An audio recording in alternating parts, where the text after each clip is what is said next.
Hello everyone, so welcome to our YouTube channel that is chemistry Sarathi. जनाब स्वागत है आप सभी का हमारे इस वीडियो में। तो आज हम बात करने वाले हैं जनरल ऑर्गेनिक केमिस्ट्री के पीवाईक्यूज की, जो कि जनवरी अटेम्प्ट 2024 में पूछे गए थे। और इस वीडियो में हम 44 क्वेश्चन करने वाले हैं। कितने? 44 क्वेश्चन हम इस पर्टिकुलर सेशन में करने वाले हैं, जिसमें हमने आईयूपीएससी एंड आइसोमेरिज्म के क्वेश्चंस को भी इंक्लूड कर लिया है ना। तो इस वीडियो को लास्ट तक जरूर से देखना है। और आपकी जानकारी के लिए हम बता दें कि हम 2022, 2023 एंड 2024 के पीवाईक्यूज करा रहे हैं चैप्टर वाइज स्ट्रक्चर्ड फॉर्मेट में। और आगे आने वाले वक्त में हम top PYQs, revision series and formula marathon भी लेकर आने वाले हैं। तो इस चैनल को सब्सक्राइब करना तो मस्ट हो जाता है ना। यहाँ पर देखिए हमारी इंस्टा आईडी है, अगर आप चाहें तो हमें फॉलो कर सकते हैं, हमारे साथ जुड़ सकते हैं। और सबसे इंपॉर्टेंट बात, अगर आप केमिस्ट्री सारथी से कोई पीडीएफ प्रिंट आउट लेते हैं, यहाँ का कोई कंटेंट यूज करते हैं, तो प्लीज हमें इस पर इसकी फोटो जरूर से सेंड करें, ताकि हमें पता चल पाए कि आप हमारे कंटेंट का कैसे यूज कर पा रहे हैं, है ना। चलिए, काफी सारी बातें हो गई, फटाफट से इस वीडियो को शुरू करते हैं। Now question number 1 first web shift 1 में पूछा गया था। चलिए, स्टेटमेंट टाइप क्वेश्चन है। स्टेटमेंट 1 क्या है? Amino benzene and aniline are same organic compound. बिल्कुल सही बात है, सेम ही होते हैं भैया। एमिनो बेंजीन क्या है? एक कॉमन नेम है ना।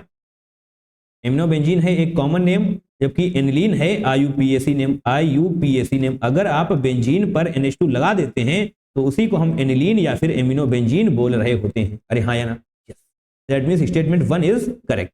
2 पर आइए। Amino benzene and aniline are different organic compounds. भैया गलत, बिल्कुल गलत। अभी तो आपको एक्सप्लेन किया है हमने कि दोनों सेम ही होते हैं। तो अब हमें ये समझ नहीं आ रहा कि उन्होंने पहला वाला ऑप्शन क्यों दिया था इसमें और चौथा वाला ऑप्शन क्यों दिया था। अब भैया आप खुद बताइए कि जिस तरीके से क्वेश्चन पूछा गया है ना, एक ही तो स्टेटमेंट सही होगा। कौन सा सही है? पहला वाला सही है, दूसरा गलत है। That means statement option number 2 आपका बिल्कुल करेक्ट हो जाने वाला है ना। इस क्वेश्चन में कुछ भी ऐसा नहीं था जो आपको परेशान कर पाएगा। क्लियर है बात? Yes. Question number 2 first Feb shift 1 में पूछा गया है। Ionic reactions with organic compounds proceed through. Ionic reaction यानी कि प्लस माइनस भैया बनना चाहिए, है ना। होमोलिटिक बॉन्ड क्लीवेज कैसी होती है? बहुत ही इज्जत के साथ, यानी कि अगर RX है तो इस बॉन्ड के पास 2 इलेक्ट्रॉन है ना, इस बॉन्ड में 2 इलेक्ट्रॉन है, एक R का इलेक्ट्रॉन है और एक X का इलेक्ट्रॉन है। तो बहुत ही बढ़िया तरीके से ये बॉन्ड टूटने वाला है। R वाला अपना इलेक्ट्रॉन ले लेगा इस प्रकार से, और X अपना इलेक्ट्रॉन ले लेने वाला है। इसी को हम बोलते हैं homolytic bond cleavage.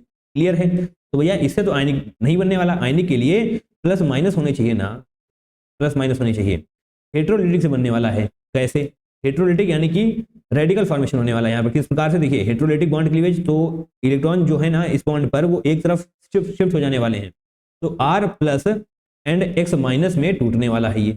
R plus X minus, ऐसे ही तो बनता है भैया ये। आयनिक रिएक्शन इसी तरीके से प्रोसीड करती है, प्लस माइनस में ही। That means option number B नहीं, ऑप्शन नंबर बी नहीं, यहाँ पर आप बी को टिक करिए और ऑप्शन नंबर 3 आपका सही होगा, है ना। इन चीजों को देखते हुए चलना है आगे, कंफ्यूजन ना हो आपको बिल्कुल भी। और ये सब देखिए, free radical formation, primary free radical, ये सब रेडिकल के ही टाइप हैं। एट द एंड ये सब रेडिकल्स ही हैं, यानी कि ऑप्शन नंबर 3 आपका बिल्कुल सही हो जाने वाला है ना। ऑप्शन नंबर 3 में लिखा हुआ है बी ओनली, है ना। क्लियर, बहुत ही अच्छी बात है। आगे बढ़िए, क्वेश्चन नंबर 3 को देख लेते हैं। First Feb shift 1 in Kjeldahl's method of for estimation of nitrogen. ओहो, जेल्डार्स मेथड का एक बार फिर से डिस्कशन हो चुका है। अगर आपने हमारे प्रैक्टिकल ऑर्गेनिक केमिस्ट्री वाले वीडियो को नहीं देखा है, वहां की बताई हुई चीजों को याद नहीं किया है, तो बिलीव मी आप +4 से दूर जा रहे हैं। 4 या 8 नंबर निश्चित तौर पे आप गंवाने वाले हैं, जो कि आप 10 सेकंड में ही हासिल कर सकते हैं। अगर आपसे इन पर क्वेश्चन पूछा गया ना, तो बताइए कितना टाइम लगने वाला है इस क्वेश्चन को करने के लिए। In Kjeldahl's method for estimation of nitrogen CuSO4 अगर आपने जेल्डार्स मेथड को पढ़ा हुआ है तो बताइए 1 सेकंड, आई रिपीट 1 से 2 सेकंड भी नहीं लगने वाले। CuSO4 को हम कैटलिस्ट की तरीके से यूज करते हैं। कैटलिस्ट यानी कि कैटालिटिक एजेंट, इसका करेक्ट आंसर हो जाने वाला है ना। कोई दिक्कत? ऑप्शन नंबर 3 एंड 4 यहाँ पर नहीं दिए हुए हैं, तो कुछ भी हो, बट ऑप्शन नंबर 2 ही सही होने वाला है। कैटालिटिक एजेंट आपको पता होना चाहिए। जेल्डार्स मेथड का हम यूज क्यों करते हैं? एस्टिमेशन ऑफ नाइट्रोजन के लिए, यहाँ पर आपको बताया भी गया है।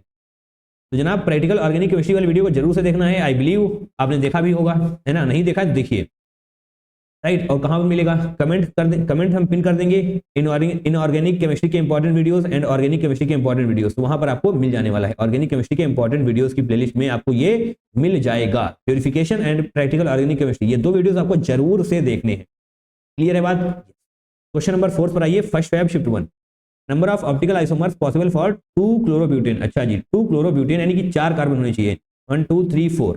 सेकेंड पर क्लोरीन 1 2, यानी कि दूसरे पर हम क्लोरीन लगा लेते हैं।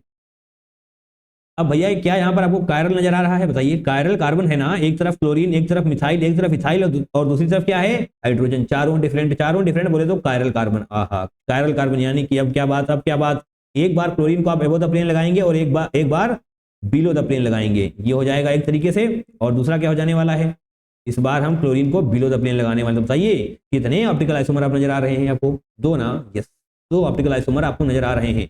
एक R हो जाएगा, दूसरा S हो जाने वाला है। दैट मीन्स इसका करेक्ट आंसर आप लिख देंगे 2, है ना? कोई समस्या, कोई दुख नहीं ना। क्वेश्चन नंबर 5 पर आइए, फटाफट से क्वेश्चन क्रैक होने चाहिए, बिल्कुल भी टाइम देने की जरूरत नहीं है यहाँ पर, क्योंकि बहुत ही आसान क्वेश्चन है। इसमें क्या बता सकते हैं हम, बता दिया ना सब कुछ। अब इससे ज्यादा क्या ही एक्सप्लेन किया जा सकता है? अगर आपने इसको देखा हुआ है, पढ़ा हुआ है, तो आपको वहीं पर सीखना पड़ेगा। क्लियर है बात? यस। वापस से आते हैं क्वेश्चन नंबर 5। यहाँ पर थोड़ा सा एक्सप्लेन करने की जरूरत पड़ेगी। The set of Meta directing functional group, तो आपसे मेटा डायरेक्टिंग पूछा गया है ना? मेटा डायरेक्टिंग मतलब इलेक्ट्रॉन विड्रॉइंग, है ना? तो इसको थोड़ा सा रफ करते हैं यहाँ से, इलेक्ट्रॉन विड्रॉइंग। तो इसको थोड़ा सा ब्लैक पेन लेकर आ जाए हम, क्या? जी हाँ, ब्लैक पेन लेकर आएंगे और आपको शिद्दत के साथ एक्सप्लेन करते हैं। क्वेश्चन नंबर 4 तो आपने कर ही लिया है, क्लियर है? यस। आइए, ज्यादा फोकस चाहिए हमें आपका स्क्रीन पर, है ना? तो electron withdrawing group, electron withdrawing group होते हैं मेटा डायरेक्टिंग। क्लियर है बात? बोलिए हाँ या ना। डायरेक्टिंग, है ना? Meta directing. और इलेक्ट्रॉन डोनेटिंग ग्रुप, जो इलेक्ट्रॉन देते हैं वो हो जाते हैं ortho para directing. Ortho and कर देंगे हम। क्लियर है? यस। तो आपसे क्या पूछा गया है यहाँ पर? मेटा डायरेक्टिंग ग्रुप, यानी कि इलेक्ट्रॉन विड्रॉइंग ग्रुप आपको बताना है इसमें से। क्लियर है बात? यस। एट द एंड यहाँ पर आपको देखना है कि ऐसा कौन है जिसमें चार के चारों इलेक्ट्रॉन विड्रॉइंग ग्रुप है। अरे हाँ या ना, that means Meta directing. Clear है? अब चलिए देखते हैं। देखिए यहाँ पर साइनाइड तो सही है, साइनाइड है मेटा डायरेक्टिंग, यानी कि इलेक्ट्रॉन विड्रॉइंग ग्रुप साइनाइड है, तो उसको हम टिक करके रखेंगे। बट NH2 NHR OCH3, देखिए NH2 NHR नहीं होने वाले, है ना? क्यों नहीं होंगे ये भी आपको बता देते हैं। अगर आपके पास नाइट्रोजन है, सिर्फ नाइट्रोजन की बात कर रहे हैं, है ना? अगर आपके पास नाइट्रोजन है तो ये कैसा है? इलेक्ट्रोनेगेटिव एलिमेंट है ना? इलेक्ट्रोनेगेटिव है ना? ठीक है, इलेक्ट्रोनेगेटिव है, दैट मीन्स ये किस तरीके से बिहेव करने वाला है? पहली कंडीशन में इलेक्ट्रोनेगेटिव है। अगर इलेक्ट्रोनेगेटिव है तो किस तरीके से बिहेव करेगा? Electron withdrawing group. क्लियर है ना? इलेक्ट्रोनेगेटिव की वजह से इलेक्ट्रॉन विड्रॉइंग ग्रुप की तरह बिहेव करेगा, बट इसके साथ साथ इसके पास भैया लोन पेयर भी हैं। इसके पास लोन पेयर हैं, तो अब ये इलेक्ट्रॉन डोनेटिंग ग्रुप की तरह बिहेव करने वाला है। इलेक्ट्रॉन डोनेट कर रहा होगा ये, अरे हाँ या ना? अब आपके दिमाग में आ रहा होगा, अगर ये दोनों बातें हो रही हैं तो सही कौन सा होगा? अरे भैया डोमिनेट ये वाला कर जाता है, ये डोमिनेट करता है ना? लोन पेयर वाला डोमिनेट करता है, दैट मीन्स ओवरऑल अगर ये NH2 आपको दिखा हुआ दिखाई दे रहा है, इसके पास लोन पेयर है, तो भैया ओवरऑल ये क्या हो जाने वाला है? इलेक्ट्रॉन डोनेटिंग ग्रुप, बोले तो ऑर्थो पैरा डायरेक्टिंग। क्लियर है? ऑर्थो पैरा डायरेक्टिंग यानी कि इलेक्ट्रॉन डोनेटिंग ग्रुप, यानी कि आपसे ये नहीं होने वाला, यही प्रकार यहाँ पर भी होने वाला है ना? OCH3 यहाँ पर भी ऑक्सीजन के पास भी तो लोन पेयर हैं, दिखाई दिया भैया? ऑक्सीजन के पास भी तो लोन पेयर होते हैं, यहाँ पर भी वही समस्या है। दैट मीन्स ये भी ठीक होगा। तो ऑप्शन नंबर 1 तो आपको कहीं से भी सही नहीं होने वाला। यहाँ पर तो 3 गलत हो चुके हैं, चारों के चारों मेटा डायरेक्टिंग होने चाहिए, और यहाँ पर तो 3 ऑर्थो पैरा डायरेक्टिंग है। क्लियर? आ गया ये सेकेंड पर। देखिए NO2, यहाँ पर नाइट्रोजन भले ही हो, बट NO2 आप सभी को पता है कि बहुत ही बेहतरीन, आई रिपीट, बहुत ही जबरदस्त वाला इलेक्ट्रॉन विड्रॉइंग ग्रुप होता है। सारे इलेक्ट्रॉन्स को खींचने की ताकत रखता है, बहुत ज्यादा पावरफुल है ये। तो इसको टिक करके रखेंगे, है ना? इसको आप याद कर लीजिए, बढ़िया रहेगा। NO2 क्या है? मेटा डायरेक्टिंग आप याद रखें, या फिर इलेक्ट्रॉन विड्रॉइंग ग्रुप तरीके से आप याद रख सकते हैं, है ना? और इलेक्ट्रॉन विड्रॉइंग, इलेक्ट्रॉन डोनेटिंग पता है ना ऐसा क्या मतलब होता है? चलिए बता देते हैं आपको। ये हो गई बेंजीन, ये हो गई बेंजीन, है ना? अब इस बेंजीन पर अगर हम NO2 लगाते हैं, इस बेंजीन पर NO2 अगर हम लगा देते हैं, और इलेक्ट्रॉन विड्रॉइंग कौन सा ले लें? NH2। चलिए इलेक्ट्रॉन विड्रॉइंग NH2 ले लेते हैं, पेन को बदला जाएगा एक सेकंड के लिए। NO2 क्या है? ये क्या करेगा NO2? देखिए देखिए क्या कर रहा है ये, मेटा डायरेक्टिंग है। इलेक्ट्रॉन विड्रॉइंग ग्रुप इलेक्ट्रॉन को खींचने की ताकत रखता है, यानी कि ये इलेक्ट्रॉन को खींचने वाला है। NO2 को, इलेक्ट्रॉन को खींचने वाला है, NH2 इलेक्ट्रॉन को दे रहा होगा। ये कैसा है? इलेक्ट्रॉन डोनेटिंग ग्रुप, और ये कैसा है? Electron withdrawing group. क्लियर है बात? यस, यही मतलब होता है, यानी कि बेंजीन पर इलेक्ट्रॉन डेंसिटी कम हो जाने वाली है अगर आप NO2 लगा देंगे, और बेंजीन पर इलेक्ट्रॉन डेंसिटी बढ़ जाने वाली है अगर आप NH2 लगा रहे होंगे। क्लियर है बात? NH2 यहाँ पर भी है भैया, ये भी गलत। NH2 देखते ही आपको गलत कर देना है। अब बात कर लेते हैं COOH की। देखिए हालांकि ये वाला ऑप्शन गलत हो चुका है, बट हम आपको पूरा एक्सप्लेन करना चाहते हैं, हर एक चीज को एक्सप्लेन करना चाहते हैं, इसलिए थोड़ा सा टाइम लग सकता है। क्लियर है बात? यस। इसको हटा सकते हैं यहाँ से, बिल्कुल हटा सकते हैं। COOH, इसको ऐसे बनाइए, कार्बन ऐसे, डबल बॉन्ड OH ऐसे हो जाएगा ना? कार्बन के पास क्या है भैया? डेल्टा पॉजिटिव, डेल्टा पॉजिटिव है, दैट मीन्स ये भी हो जाने वाला है सही। क्यों सही होगा? क्योंकि ये भी तो इलेक्ट्रॉन को खींचने वाला है। इस प्रकार से इलेक्ट्रॉन को खींचेगा, ये इलेक्ट्रॉन विड्रॉइंग ग्रुप की तरह बिहेव करने वाला है। अगर यहाँ पर कुछ भी लगा हुआ है बेंजीन वगैरह, तो ये उससे इलेक्ट्रॉन को खींच रहा होगा। अरे हाँ या ना? इसी प्रकार से COOR को भी समझेंगे हम। C double bond O SO4 ये भी इलेक्ट्रॉन को खींचने वाला है क्योंकि इसके पास भी डेल्टा पॉजिटिव है, यानी कि ये भी सही। और भैया ये ऑप्शन तो गलत हो जाएगा क्योंकि आपको चारों सही चाहिए, चारों के चारों इलेक्ट्रॉन विड्रॉइंग ग्रुप होने चाहिए, है ना। थर्ड बनाइए, थर्ड भी NO2 है तो ठीक है, इसको हम एक्सप्लेन कर चुके हैं। NO2 क्या है? Electron withdrawing. CHO भी इलेक्ट्रॉन विड्रॉइंग होता है, SO3H भी इलेक्ट्रॉन विड्रॉइंग होता है एंड COR भी इलेक्ट्रॉन विड्रॉइंग होता है। कैसे होता है चलिए ये आपको एक्सप्लेन कर देते हैं। COR को आप यहां समझ सकते हैं, C double bond O, OR है तो इस O को हटा देंगे आप इस तरीके से, इस O को हटाइए। चलिए R को भी ऐसे कर देते हैं, देखिए COR हो गया ना। अभी भी यहाँ पर वही सब होने वाला है, carbon delta positive and yes electron खींचेगा, इस तरीके से हो जाएगा। SO3H को भी एक्सप्लेन करते हैं। CHO भी इसी तरीके से समझ पाएंगे आप। चलिए इसको यहाँ से हटा देते हैं, CHO अब आपको नजर आ जाएगा, है ना। ये भी सही। SO3H चलिए थोड़ा सा नया है तो बताते हैं। S ऐसे डबल बॉन्ड O ऊपर, डबल बॉन्ड O ऊपर नीचे, यहाँ पर नीचे है ना, इधर H, तो इसकी ये भी ऐसे खींचेगा क्योंकि इसके पास भी डेल्टा पॉजिटिव है। अरे हाँ है ना, डेल्टा पॉजिटिव है ना सल्फर पर, यस। इस प्रकार से ये भी इलेक्ट्रॉन को खींचने वाला है, यानी कि electron withdrawing group. That means option number 3 आपका बिल्कुल सही हो जाने वाला है क्योंकि चारों के चारों इलेक्ट्रॉन विड्रॉइंग ग्रुप ही हैं। यहाँ पर आप देख सकते हैं CHO है, बट ये गलती यहाँ पर इसने तबाही मचा दी क्योंकि नाइट्रोजन है, लोन पेयर है और बस गड़बड़ी हो गई, इलेक्ट्रॉन डोनेटिंग ग्रुप की तरह बिहेव करने वाला है। क्लियर है? कोई डाउट, कोई दुख, कोई समस्या नहीं ना? एक एक चीज को एक्सप्लेन किया जा रहा है, यस आपको समझना पड़ेगा, एक भी गलती आपसे ना होने पाए।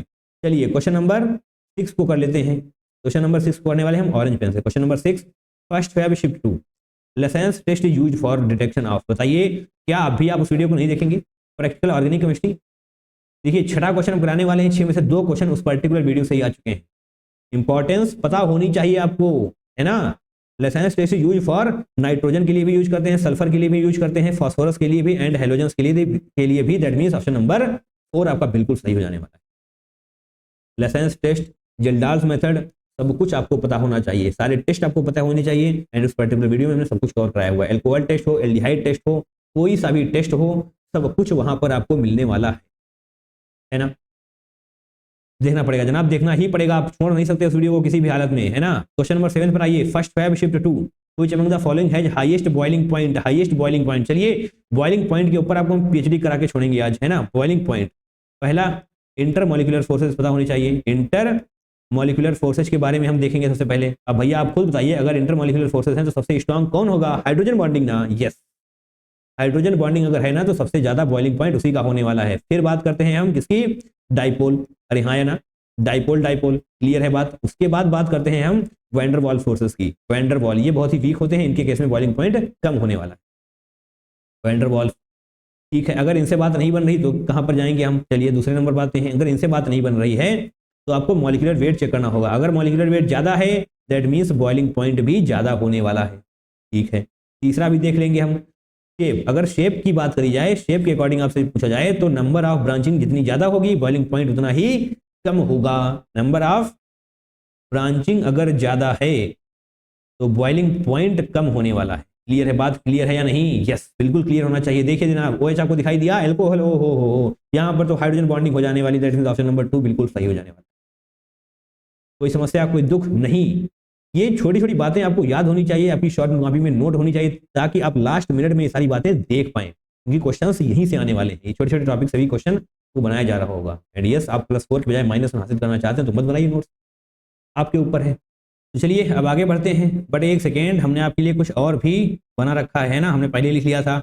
आइए जनाब सबसे नीचे बॉइलिंग पॉइंट के लिए आप इन सब चीज़ों को भी याद कर सकते हैं ना। बॉइलिंग पॉइंट के ऊपर आपसे क्वेश्चन अब गलत नहीं होगा। हाइड्रोकार्बन का बॉइलिंग पॉइंट सबसे कम, फिर उसके बाद ether, then aldehyde ketone, then 3 degree amine, 2 degree amine, 1 degree amine, alcohol amide, carboxylic acid का बहुत ज्यादा होता है, देन अमोनियम साल्ट का बहुत ज्यादा होता है। इस प्रकार से आप याद कर सकते हैं। हालांकि क्वेश्चन आपका उन चीजों से भी सॉल्व हो जाएगा जो हमने 3 टर्म भी आपको बताए। क्लियर है बात? बट उससे अगर बात नहीं बन रही है तो इसको भी याद कर लेंगे, है ना। बाकी हाइड्रोजन बॉन्डिंग वैन डर वाल फोर्सेस से ही क्वेश्चन सॉल्व हो जाने वाले हैं most of the time. Clear है बात? चलिए आइए ऊपर। अब क्वेश्चन नंबर कौन सा था भैया? क्वेश्चन नंबर 8 करना है ना हमको। यस क्वेश्चन नंबर 8 करना है। चलिए the functional group that shows negative resonance effect. Negative resonance effect यानी कि -R आपसे पूछा गया है। तो बताइए, अभी भी थोड़ी देर पहले ही तो ये सब आपको एक्सप्लेन करके आ रहे हैं ना। जहां कहीं पर भी लोन पेयर वाला आ जाता है तो वो +R इफेक्ट शो करेगा। दैट मींस देखिए NH2 के केस में क्या होने वाला है? लोन पेयर ना, अभी थोड़ी देर पहले ही तो आपको एक्सप्लेन करके आ रहे हैं कि इलेक्ट्रोनेगेटिव है, उसकी वजह से माइनस इफेक्ट शो करेगा, -R -I। बट इसके पास लोन पेयर भी है ना, लोन पेयर है जिसकी वजह से प्लस आर प्लस आई भी शो करने वाला है, तो ये वाला डोमिनेट कर जाता है। इसका मतलब ये तो आंसर बिल्कुल नहीं होगा, क्योंकि ये प्लस आर इफेक्ट शो करने वाला है ना। यही समस्या OH में भी है और यही OR में भी है, क्योंकि ऑक्सीजन के पास लोन पेयर होते हैं और वही डोमिनेट करते हैं। क्लियर है? इसका मतलब ये दोनों नहीं होने वाले। तो कौन सा होगा भैया? COOH ही तो होगा। ये भी आपको एक्सप्लेन करके आ रहे हैं। C डबल बॉन्ड OH होता है और यहाँ पर कार्बन के पास क्या है? डेल पॉजिटिव, एंड इसी की वजह से ये इलेक्ट्रॉन इस तरीके से खींचने वाला है, इलेक्ट्रॉन खींचने वाला है, यानी कि क्या है? Negative resonance effect minus R. Clear? आगे बढ़ जाएं। यस, कुछ भी ऐसा इसमें ऐसा नहीं है जो आपको परेशान कर पाएगा। Question number 9, first Feb shift 2 following Kjeldahl's method. ओहो, एक बार फिर से जल्डाल्स मेथड की याद आ चुकी है इनको। भैया रट लो इन सब चीजों को। 1 gram of an organic compound, 1 ग्राम है, इसको याद रखिएगा। रिलीज्ड अमोनिया, ठीक है, अमोनिया बोले तो NH3। अच्छा, तो ये न्यूमेरिकल टाइप क्वेश्चन है ना। That neutralised 10 ml of 2 molar H2SO4, the percentage of nitrogen in the compound is. अच्छा, तो यहाँ पर आपसे कहा गया है कि जल्डाल्स मेथड के द्वारा आपने नाइट्रोजन हासिल करी ऑर्गेनिक कंपाउंड से, आपने नाइट्रोजन नहीं, अमोनिया, ऑर्गेनिक कंपाउंड से आपने अमोनिया हासिल की है ना। उसके बाद उसी अमोनिया का कंप्लीट न्यूट्रलाइजेशन करवाना है किसके साथ? H2SO4 के साथ। ओके, तो NH3 आपके पास है, H2SO4 जनाब क्या बनने वाला है? NH4 whole twice SO4, NH4 whole twice करना है भैया, होल ट्वाइस देन SO4, है ना। थोड़ा सा ऊपर कर लेते हैं स्क्रीन को, इस प्रकार से देखिए, बैलेंसिंग कर लीजिए अब इनकी। NH3 यानी कि यहाँ पर आपको 2 से मल्टीप्लाई करना पड़ेगा, इस प्रकार से 2 नाइट्रोजन हो जाएंगे। अब यहाँ पर हाइड्रोजन 6 हो चुके हैं, इस तरफ पहले हाइड्रोजन कितने हैं? 4 दूनी 8 हाइड्रोजन यहाँ पर हैं, यानी कि क्या इसको भी 2 से मल्टीप्लाई करना पड़ेगा? नहीं, 6। ओके, दैट्स ग्रेट, बैलेंस हो चुकी है ना।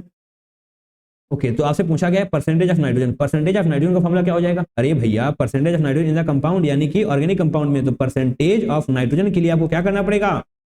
Weight of nitrogen upon weight of organic compound, जो कि दिया हुआ है आपको 1 ग्राम, है ना, इनटू 100। अरे हाँ या ना? यस। तो यानी कि आपको वेट ऑफ नाइट्रोजन पता करना है। अब सोचिए, वेट ऑफ नाइट्रोजन आप कैसे पता कर सकते हैं? वेट ऑफ नाइट्रोजन के लिए आपको मोल्स ऑफ नाइट्रोजन पता करना पड़ेगा, राइट, और मोल्स ऑफ नाइट्रोजन के लिए आपको मोल्स ऑफ NH3 पता करना पड़ेगा।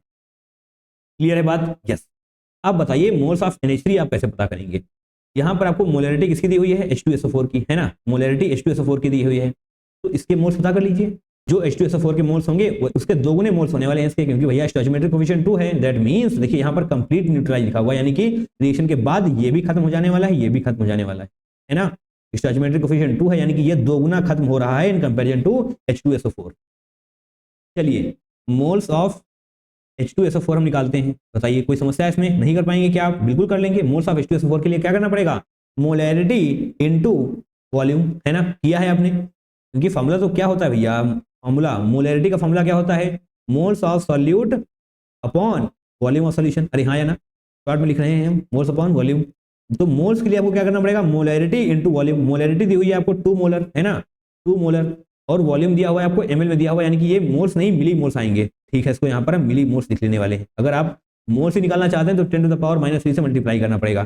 चलिए 10 कर देते हैं हम, तो 20 मिली मोल आपको मिल जाने वाले हैं। अगर H2SO4 के 20 मिली मोल है, तो आप खुद बताइए नाइट्रोजन NH3 के कितने मिली मोल होंगे? 40 ना। Yes, 2 × 40, that means millimoles of NH3 क्या हो जाने वाला है?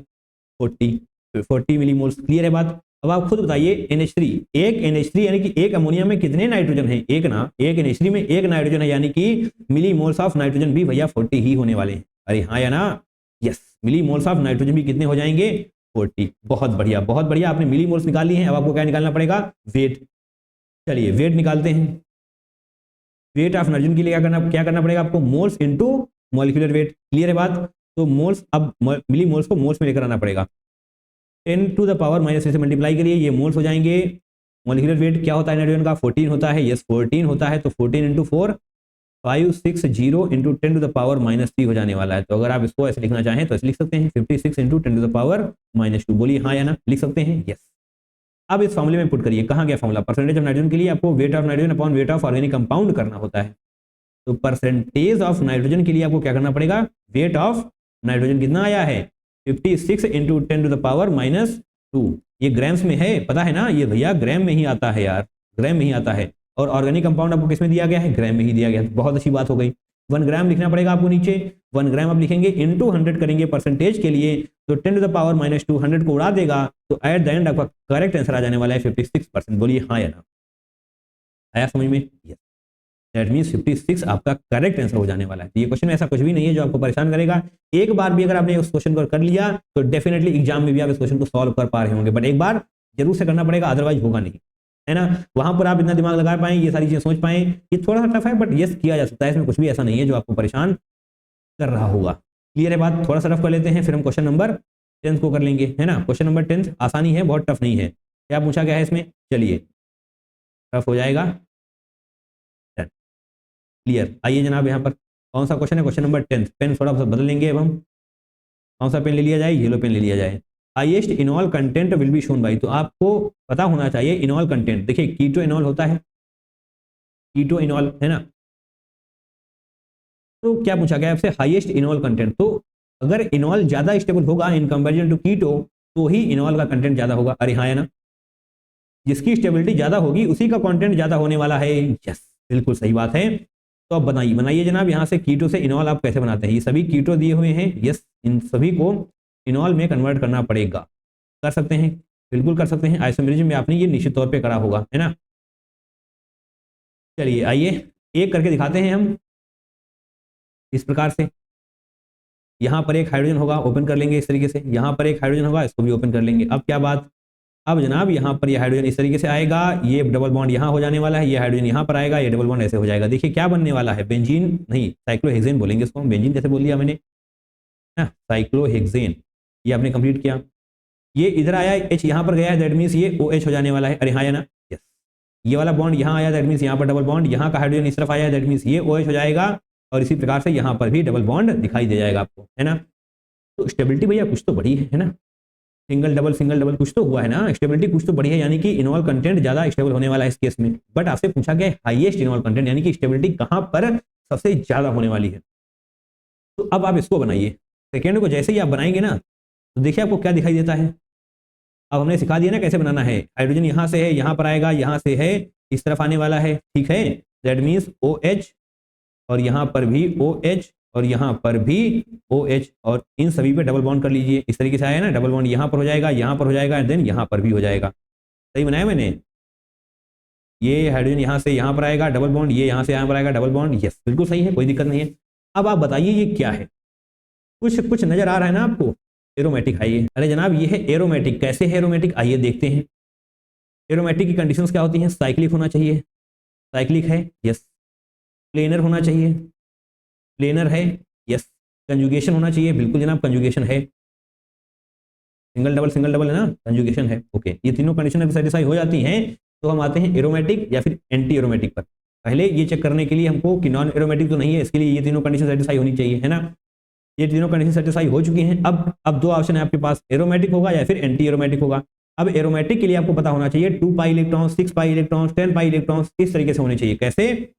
2 पाई इलेक्ट्रॉन, 6 पाई इलेक्ट्रॉन, है ना, 10 पाई इलेक्ट्रॉन, इस तरीके से जाता, इस तरीके से आगे जाना चाहिए हमको, है ना। बट यहाँ पर 4 पाई इलेक्ट्रॉन्स होने चाहिए, 8 पाई इलेक्ट्रॉन्स होने चाहिए, दैट मीन्स 4 के मल्टीपल में होने चाहिए, 4n पाई इलेक्ट्रॉन्स होने चाहिए इसमें, और इसमें 4n + 2 पाई इलेक्ट्रॉन्स होने चाहिए। अरे हाँ है ना। देखिए भैया कितने पाई इलेक्ट्रॉन्स है यहाँ पर? 1 पाई बॉन्ड यानी कि 2 पाई इलेक्ट्रॉन्स, बोले तो 2 पाई इलेक्ट्रॉन्स यहाँ पर, 2 यहाँ पर, 2 यहाँ पर, यानी कि 6 पाई इलेक्ट्रॉन्स आ चुका है। बोलिए हाँ है ना। एरोमेटिक भैया, एरोमेटिक है ये। अगर एरोमेटिक आ गया ना तो इसकी स्टेबिलिटी बहुत ज्यादा होती है। अगर स्टेबिलिटी बहुत ज्यादा होती है दैट मींस इनॉल कंटेंट इस केस में हाईएस्ट होने वाला है। ऑप्शन नंबर 2 आप बिल्कुल टिक करके आगे बढ़ सकते हैं। बोलिए हाँ कि ना। यहां पर देखिए आपको कंप्लीट एरोमेटिक जैसा नहीं मिलने वाला कुछ भी, है ना। स्टेबिलिटी की बात करें अगर हम, तो आपको एक हमने निमोनिक याद कराया होगा, क्या? एना, इस तरीके से ANAAA। एरोमेटिक स्टेबिलिटी सबसे ज्यादा, नॉन एरोमेटिक की स्टेबिलिटी, उसके बाद में एंटी एरोमेटिक की स्टेबिलिटी। एंटी एरोमेटिक बहुत कम स्टेबल होता है, या फिर हम बोल दें तो अनस्टेबल होता है ना। क्लियर है ना। क्वेश्चन नंबर 10 भी आपने कंप्लीट कर लिया। चलिए कोई दिक्कत तो नहीं है, कोई दिक्कत नहीं होनी चाहिए जनाब। सब कुछ एक्सप्लेन किया जा रहा है, आपको समझ में आना चाहिए। हर एक क्वेश्चन को रिपीट जरूर से करना है, क्योंकि ये क्वेश्चन कई बार रिपीट होते रहे, आगे भी रिपीट होंगे ही होंगे। चलिए आगे बढ़िए। एंड नाउ क्वेश्चन नंबर 11, 27 जनवरी शिफ्ट 1 में पूछा गया है। Which of the following has highly acidic hydrogen. अच्छा जी, तो हाईली एसिडिक हाइड्रोजन आपको बताना है। चलिए 1 2 3 यहाँ पर हो गया, 4 यहाँ पर हो गया। चलिए 1 बाई 1 समझते हैं। देखिए यहाँ पर CH3 है ना, तो यहाँ पर CH2 कर लें अगर हम, और एक H को ऐसे ओपन कर दें तो क्या कोई तकलीफ नहीं। क्लियर है बात, कोई दिक्कत नहीं है।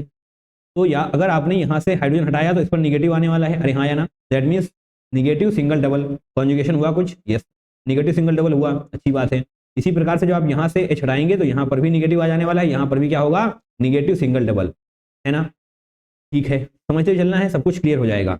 आपसे कहा गया है हाईली एसिडिक हाइड्रोजन, क्लियर है बात, यस ये कुछ एसिडिक है बट हाईली है या नहीं ये भी पता चल जाएगा। यही यहाँ पर भी आपको करना है, यानी कि यहाँ से भी आप एक H हटाएंगे निगेटिव बनेगा तो CH2 कर लेना, इसमें कोई एक्सप्लेन करने की बात नहीं है। देन निगेटिव सिंगल डबल हो जाने वाला है ना, निगेटिव सिंगल डबल। इस तरफ से भी आप देखेंगे यहाँ पर भी यही हो जाने वाला है, क्लियर है बात, निगेटिव सिंगल डबल क्लियर है। अगर दिखाना चाहें तो हम दिखा दें, कोई दिक्कत नहीं है। यहाँ पर आप निगेटिव सिंगल डबल देख पाएंगे, यहाँ पर भी इस तरीके से निगेटिव सिंगल डबल, यहाँ पर भी निगेटिव सिंगल डबल हो जाएगा।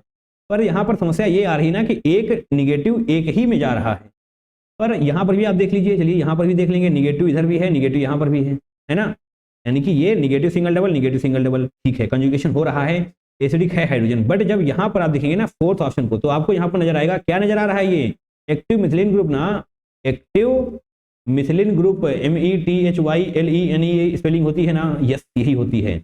और इस पर्टिकुलर केस में हाईली एसिडिक हाइड्रोजन आपको मिलने वाला है। कैसे मिलेगा चलिए बताते हैं। एक हाइड्रोजन आपने हटाया, निगेटिव बना, है ना।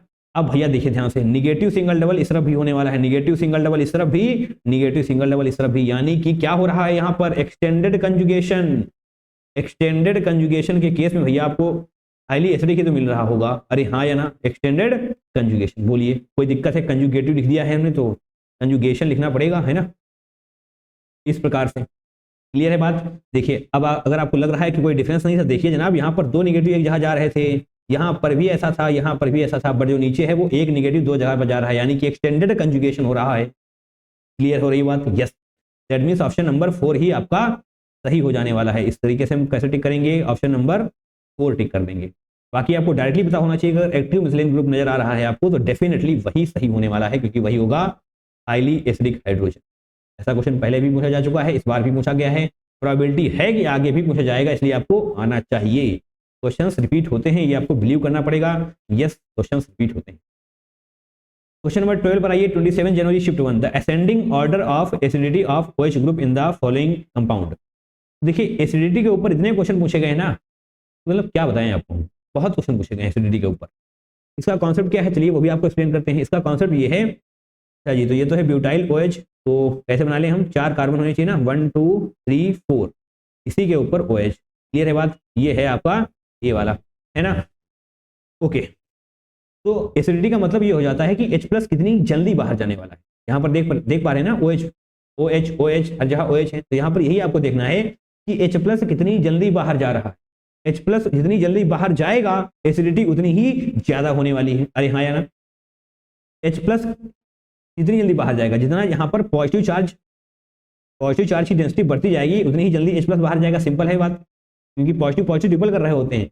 यानी कि अगर हम बेंजीन पर पॉजिटिव चार्ज की डेंसिटी बढ़ा दें, यानी कि निगेटिव, मतलब सिंपल सा है कि अगर नेगेटिव चार्ज की डेंसिटी को हम खींच लें, पॉजिटिव चार्ज की डेंसिटी बढ़ जाएगी, दैट मीन्स H+ बहुत जल्दी बाहर जाएगा, दैट मीन्स एसिडिटी बढ़ जाने वाली। क्लियर हो गई बात, कॉन्सेप्ट क्लियर, यस। अब देखिए कौन कौन से ग्रुप लगे हुए हैं, किनका क्या क्या काम है। NO2 ग्रुप क्या करेगा बताइए, इलेक्ट्रॉन विड्रॉइंग होता है, यानी कि इलेक्ट्रॉन को खींचने वाला, दैट मीन्स पॉजिटिव चार्ज की डेंसिटी यहां पर बढ़ा देगा, पॉजिटिव चार्ज की डेंसिटी बढ़ जाएगी। क्लियर है बात, इसको नोट करके रखिए। इस पर आइए, MEO यहां पर क्या है, लोन पेयर है, लोन पेयर है ऑक्सीजन के पास, दैट मीन्स ये इलेक्ट्रॉन देने वाला है, इलेक्ट्रॉन देने वाला है, इलेक्ट्रॉन दे रहा है, इसका क्या मतलब हुआ, इलेक्ट्रॉन दे रहा है, इसका मतलब निगेटिव चार्ज की डेंसिटी बढ़ रही है। यहां पर क्या हो रहा है, निगेटिव चार्ज की डेंसिटी बढ़ रही है। सिंपल है बात, देखिए देखिए देखिए, कोई समस्या तो नहीं है। यहाँ से निगेटिव खींचे जा रहे हैं, दैट मीन्स पॉजिटिव चार्ज की डेंसिटी बढ़ेगी। यहाँ पर निगेटिव दिए जा रहे हैं, दैट मीन्स निगेटिव चार्ज की डेंसिटी बढ़ जाने वाली है बेंजीन पर, जितनी थी उससे भी ज्यादा हो जाएगी। यहाँ पर कुछ भी नहीं करा जा रहा है, जो था वही रहेगा। क्लियर है बात। यहाँ पर देखिए ई में देखिए NO2, यहाँ पर NO2 दो है भैया, NO2 खींचने पे लगा हुआ है, NO2 को इलेक्ट्रॉन की चाहिए, ओहो इलेक्ट्रॉन चाहिए, यहाँ पर तो दो NO2 है ना, यानी कि ई वाला ज्यादा पावरफुल तरीके से इलेक्ट्रॉन खींचेगा, किससे, इन कंपैरिजन टू बी। अरे हाँ या ना, यस, कॉन्सेप्ट क्लियर हो रहे हैं। अब ध्यान से सुनिए, देखिए ए वाले की एसिडिटी तो सबसे कम होने वाली है, ए वाले की एसिडिटी सबसे कम होने वाली है। देखिए ओके, यहाँ पर भी दो ही ऑप्शन आपको मिलने वाले हैं, ठीक है। ए की एसिडिटी इसलिए सबसे कम होगी क्योंकि ये क्या करेगा, CH3 है ना, क्या करेगा CH3? इलेक्ट्रॉन देगा, दैट मीन्स स्टेबिलिटी बढ़ाएगा ना, इलेक्ट्रॉन दे रहा है, दैट मीन्स नेगेटिव चार्ज की स्टेबिलिटी बढ़ रही। भैया नेगेटिव चार्ज अगर बढ़ रहा है तो H+ बाहर क्यों जाएगा? नहीं जाएगा ना, दैट मीन्स A तो सबसे कम होने वाला है। अब यहाँ पर देखिए एलिफेटिक में आपको याद होना चाहिए एसिडिटी कम ही होने वाली है। इस पर आइए, जो निगेटिव चार्ज की डेंसिटी को बढ़ा रहा होगा वो एसिडिटी को कम कर रहा होगा। क्लियर है बात? देखिए निगेटिव चार्ज की डेंसिटी को कौन बढ़ा रहा है? ये बढ़ाने में लगा हुआ है ना, इसका मतलब ये एसिडिटी को कम कर रहा है ना, तो ये AC होगा, बिल्कुल होगा। कोई समस्या, कोई दुख, कोई तकलीफ नहीं ना, निगेटिव चार्ज बढ़ रहा है भैया, H+ बाहर नहीं जाने वाला। अब ठीक है, A के बाद C। अब ठीक इतना हो गया। अब ये क्या कर रहा है, NO2 क्या करने में लगा है, ये तो निगेटिव चार्ज की डेंसिटी को कम कर रहा है ना, निगेटिव चार्ज को कम कर रहा है, दैट मींस पॉजिटिव चार्ज की डेंसिटी को बढ़ा रहा है, दैट मींस H+ और जल्दी बाहर जाएगा। पर यहाँ पर तो कुछ भी नहीं हो रहा है, यहाँ पर जो था वही रहने वाला है। इसके बाद D का नंबर आएगा, ओके D का नंबर आ जाएगा। अब यहाँ पर एक ही NO2 है तो B आएगा, नीचे E के पास 2 NO2 है तो उसके बाद E का नंबर आएगा। ये हो चुका है आपका करेक्ट एसिडिटी का ऑर्डर ACDBE। क्या कोई है क्या? ACDBE that means option number 4 आपका बिल्कुल सही हो जाने वाला है। कोई तकलीफ, कोई दुख नहीं ना, कोई डाउट तो नहीं होगा आई थिंक, क्योंकि सब कुछ एक्सप्लेन किया जा रहा है एंड आपको समझ में भी आ रहा होगा। मूविंग फॉरवर्ड आगे बढ़ेंगे, क्वेश्चन नंबर 13 को कर लेते हैं। 27 जनवरी शिफ्ट 1 में पूछा गया है। अच्छा जी, तो ये आपको दिया गया है एंड आपसे पूछा गया है किस टाइप का ये ऑर्गेनिक कंपाउंड है, benzenoid, aromatic, benzenoid, non aromatic, acyclic, alicyclic. चलिए सब कुछ एक्सप्लेन करते हैं आपको। बेंजीनॉइड का मतलब होता है जिसके पास बेंजीन हो, है ना, बेंजीन प्रेजेंट हो, बस इतना सा मतलब है इसका, बेंजीन प्रेजेंट हो किसी भी तरीके से हो। बेंजीन पे अगर आप OH लगा देंगे तो वो भी बेंजीनॉइड हो जाने वाला है। अगर दो बेंजीन को एक साथ कर देंगे तो उसको भी हम बेंजीनॉइड ही बोलते हैं, है ना, ये भी बेंजीनॉइड ही होने वाला है। 3 बेंजीन लगाएंगे उसको भी हम बेंजीनॉइड ही बोल रहे होंगे। एट द एंड बेंजीन होना चाहिए। तो क्या आपको यहाँ पर बेंजीन नजर आ रहा है? नहीं ना, दैट मींस ऑप्शन नंबर 1 नहीं होगा, सिंपल। अब क्या बात, बेंजीनॉइड नॉन एरोमेटिक, इसका मतलब होता है बेंजीन की शकल तो लगती है बट बेंजीन होते नहीं है। अरे हाँ है ना, अब क्या बोल दिया हमने, ये मतलब ये वाला। यहाँ पर देखेंगे आप नाइट्रोजन आपको कहीं कहीं पर लगा हुआ मिलेगा। अब बताइए यह बेंजीन है क्या? नहीं है, बट बेंजीन के जैसा लगता जरूर है पर ये बेंजीन नहीं है। इसी को हम बोलते हैं बेंजीनॉइड नॉन एरोमेटिक, है ना। तो क्या आपको ऐसा कुछ नजर आ रहा है? नहीं ना, ऑप्शन नंबर 2 को भी हटाइए। एसाइक्लिक का मतलब होता है साइक्लिक ना हो, साइक्लिक ना हो, स्ट्रेट चेंज हो, बिल्कुल इस प्रकार से या कुछ ऐसा। यहाँ पर आप लगा देंगे ब्रांचिंग वगैरह, तो इसको बोलते हैं हम एसाइक्लिक। तो क्या ये वाला है? ये वाला भी नहीं है यार। ओहो, एलिसाइक्लिक का मतलब होता है साइक्लिक होना चाहिए। एलिसाइक्लिक का मतलब होता है साइक्लिक होना चाहिए। बताइए साइक्लिक, क्या आपको ऊपर वाला साइक्लिक नजर आ रहा है क्या? बोलिए बोलिए, नजर आ रहा है ना, सिंपल सी बात है। यस, यानी कि ऑप्शन नंबर 4 ही आपका सही हो जाएगा। इतना सा मतलब है इसका, कोई तकलीफ नहीं ना, सब कुछ याद कर सकते हैं। हो सकता है अगली बार आपसे बेंजीनॉइड के बारे में पूछ लिया जाए, हो सकता है ना, बेसिक क्लासेस का क्वेश्चन है, उठाया जा सकता है। आगे ये क्वेश्चन नंबर 14 करते हैं। 27 जनवरी shift 1, IUPAC name of the following compound. तो भैया अगर IUPAC नेम का क्वेश्चन आता है ना तो +4 आपको मिलने ही चाहिए। आप इस क्वेश्चन को गलत नहीं कर सकते, है ना, ठीक है। IUPAC क्योंकि आपने इस पर तो बहुत सारे क्वेश्चंस कर रखे हैं एंड गलत होने की प्रोबेबिलिटी बहुत कम होती है इनमें। चलिए ज्यादा ब्रांचिंग यहाँ से है, वहीं से नंबरिंग शुरू करेंगे हम, सिंपल सी बात है। यहाँ पर एक ब्रांचिंग है, यहाँ पर 2 है, तो नंबरिंग यहाँ शुरू होगी 1। अब इस तरफ जाएंगे आप तो यहाँ पर ये दूर पड़ जाएगा, है ना, इस तरफ जाएंगे तो पास ही पड़ने वाला है। 1 2 3 4 5 6 करिए, ठीक है, नंबरिंग कंप्लीट हो गई। अब क्या देखना है? अब देखना है कि 1 पर क्या है, मिथाइल है ना, 1 पर मिथाइल है, 3 पर इथाइल है, तो 1 डाई मिथाइल। क्लियर है बात? 1 डाई मिथाइल होने वाला है, बहुत ध्यान से देखना है। 1 डाई मिथाइल एंड 3 पर क्या है, इथाइल। तो बताइए ई पहले आता है कि एम बाद में आता है? दोनों बातें सही है ना, ई पहले आ जाता है। ओके, तो दैट मीन्स क्या होने वाला है, अल्फाबेटिकल ऑर्डर के हिसाब से हम नंबरिंग करने वाले हैं। 3 इथाइल 1 डाई मिथाइल, 2 है ना, 1 di methyl, 1 di methyl cyclohexane. Simple है, हेक्सेन ही होगा ना, डबल बॉन्ड तो नहीं है, कहीं पर नहीं है, साइक्लोहेक्सेन। अगर आपको पूरा नाम नहीं भी लिखना आता है तब भी आप इस क्वेश्चन को कर सकते हैं आसानी से। देखिए 3 ethyl 1 di methyl cyclohexane, option number 2 आपका बिल्कुल सही हो जाने वाला है। बताइए नहीं कर पाएंगे इस क्वेश्चन को? 10 सेकंड के अंदर ये क्वेश्चन कर सकते हैं आप, है ना। आगे बढ़िए, क्वेश्चन नंबर 15 पर आइए।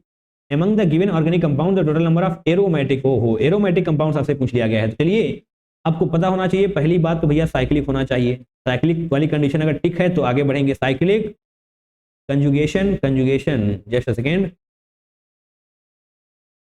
साइक्लिक होना चाहिए, कंजुगेशन होना चाहिए एंड प्लेनर भी होना चाहिए। अगर ये तीनों कंडीशन सेटिस्फाई करती हैं तब जाकर हम आगे बढ़ते हैं। आगे बढ़ते हैं यानी कि अब हमारे पास दो ऑप्शन होने वाले हैं। कौन कौन से? एरोमेटिक और दूसरा कौन सा? Anti aromatic. अरे हाँ या ना, एंटी एरोमेटिक। क्लियर है बात? एरोमेटिक। अब एरोमेटिक हमसे पूछा गया तो एंटी एरोमेटिक, एरोमेटिक में कैसे डिफरेंशिएट करेंगे देखिए, वो भी समझते हैं। अगर ये तीनों कंडीशन सेटिस्फाई नहीं है, तीनों में से अगर कोई एक भी सेटिस्फाई नहीं कर रही है तो वो हो जाता है नॉन एरोमेटिक, है ना। अगर तीनों सेटिस्फाई कर रही है तो यहां पर हम आते हैं एरोमेटिक, एंटी एरोमेटिक। अब एरोमेटिक को समझिए। एरोमेटिक के केस में 4n प्लस 2 पाई इलेक्ट्रॉन्स होने चाहिए, 4n प्लस 2 पाई इलेक्ट्रॉन्स होने चाहिए, 2 पाई इलेक्ट्रॉन्स, है ना। या फिर 4n माइनस 2 पाई कर ले हम, ज्यादा बढ़िया रहेगा, क्योंकि 2 पाई इलेक्ट्रॉन्स भी तो होने चाहिए इसमें। यस, इधर आइए, यहां पर होने चाहिए 4 pi electrons. Very simple, 4 pi electrons होने चाहिए। क्लियर हो रही बातें? यस। और हाँ, ये लोन पेयर दिया हुआ है अगर, तो लोन पेयर के केस में भी हम 2 पाई इलेक्ट्रॉन्स मानते हैं, निगेटिव के केस में भी हम 2 पाई इलेक्ट्रॉन्स मानते हैं, बट पॉजिटिव के केस में हम 2 पाई इलेक्ट्रॉन्स नहीं मानते। क्लियर? आइए देखिए जनाब, यहाँ पर क्या आपको साइक्लिक नजर आ रहा है? साइक्लिक तो नजर आ गया, बट भैया कंजुगेशन नहीं है। यहाँ पर कंजुगेशन के लिए डबल बॉन्ड होना चाहिए था, पर है नहीं। देखिए जनाब, सिंगल डबल के बाद यहाँ पर गाड़ी रुक जाएगी आपकी। दैट मीन्स ये तो नॉन एरोमेटिक हो जाने वाला है। एंटी एरोमेटिक या फिर एरोमेटिक तो बात पहुंची ही नहीं। नॉन एरोमेटिक हटाइए, इसको हटाइए। आगे आइए। अब क्या बात? साइक्लिक है, कंजुगेशन है, प्लेनर है।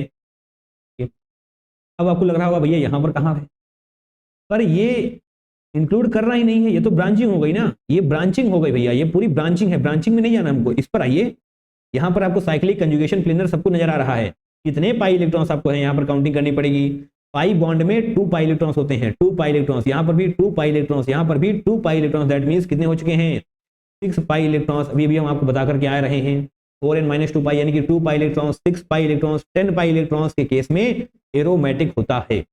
यानी कि ये वाला सही हो जाएगा। पर आपसे पूछा गया है नंबर कितने हैं, total number of aromatic compound. ये एमसीक्यू टाइप क्वेश्चन नहीं था, इंटीजर टाइप था। क्लियर है बात? यस। अब आइए यहाँ पर देखिए, single single double single double single double, that mean cyclic भी है, कंजुगेशन भी है, प्लेनर भी है। ओके, तीनों कंडीशन सेटिस्फाई कर गई हैं। अब आइए एरोमेटिक, एंटी एरोमेटिक को देख लेते हैं। 2 pi electrons, 2 pi electrons, 2 pi electrons, 2 pi electrons. हमने आपसे कहा था कि लोन पेयर के केस में भी 2 पाई इलेक्ट्रॉन्स होने वाले हैं। तो जनाब कितने हो गए? 10 पाई इलेक्ट्रॉन्स। बताइए बताइए, 10 पाई इलेक्ट्रॉन्स बोले तो ये भी एरोमेटिक। क्लियर? यस। अब यहां पर आइए, साइक्लिक भी है, कंजुगेशन भी है, प्लेनर भी है। आप देख सकते हैं सिंगल डबल डबल, यहां पर भी सिंगल डबल, सब कुछ कंप्लीट है ना। यस। काउंटिंग करिए, 2 pi electrons, 2 pi electrons, 2 pi 2 pi 2 pi and 2 pi. Negative है, पॉजिटिव नहीं है, ये निगेटिव है। दैट मींस यहां पर भी 2 पाई इलेक्ट्रॉन्स। काउंटिंग करिए, 1 2 3 4 5 6 7, सही है ना। ये 2 7 7 दूनी 14 यानी कि 14 पाई इलेक्ट्रॉन्स। बताइए जनाब, क्या समस्या है इसको टिक करने में? नहीं ना। That means 1 2 3 B C D are aromatic. तो यहां पर आप लिख देंगे करेक्ट आंसर के तौर पर 3। क्लियर? कोई डाउट नहीं ना? आगे बढ़ जाएं। यस, क्वेश्चन नंबर 16 पर आइए। 27 जनवरी शिफ्ट 2 में पूछा गया है, the order of relative stability of the contributing structure. ओहो, तो कुछ स्ट्रक्चर्स आपके पास दिए हुए हैं। ये हो जाएगा आपका पहला स्ट्रक्चर, ये हो जा रहा है आपका दूसरा स्ट्रक्चर, ये हो रहा है तीसरा स्ट्रक्चर। एंड आपसे पूछा गया इसमें सबसे ज्यादा स्टेबिलिटी किसकी है। ओके, तो आपको कुछ हम पॉइंट्स लिखा दें। यहाँ पर देखिए, यहाँ पर क्या कोई आपको चार्ज नजर आ रहा है? नहीं ना, सिर्फ और सिर्फ आपको लोन पे नजर आ रहे हैं। बट यहाँ पर क्या है? Positive charge. यहाँ पर क्या है? Positive charge. यहाँ पर निगेटिव भी है, यहाँ पर भी निगेटिव है। अब क्या बात आपको पता होना चाहिए, स्टेबिलिटी न्यूट्रल की ज्यादा होती है इन कंपैरिजन टू चार्ज।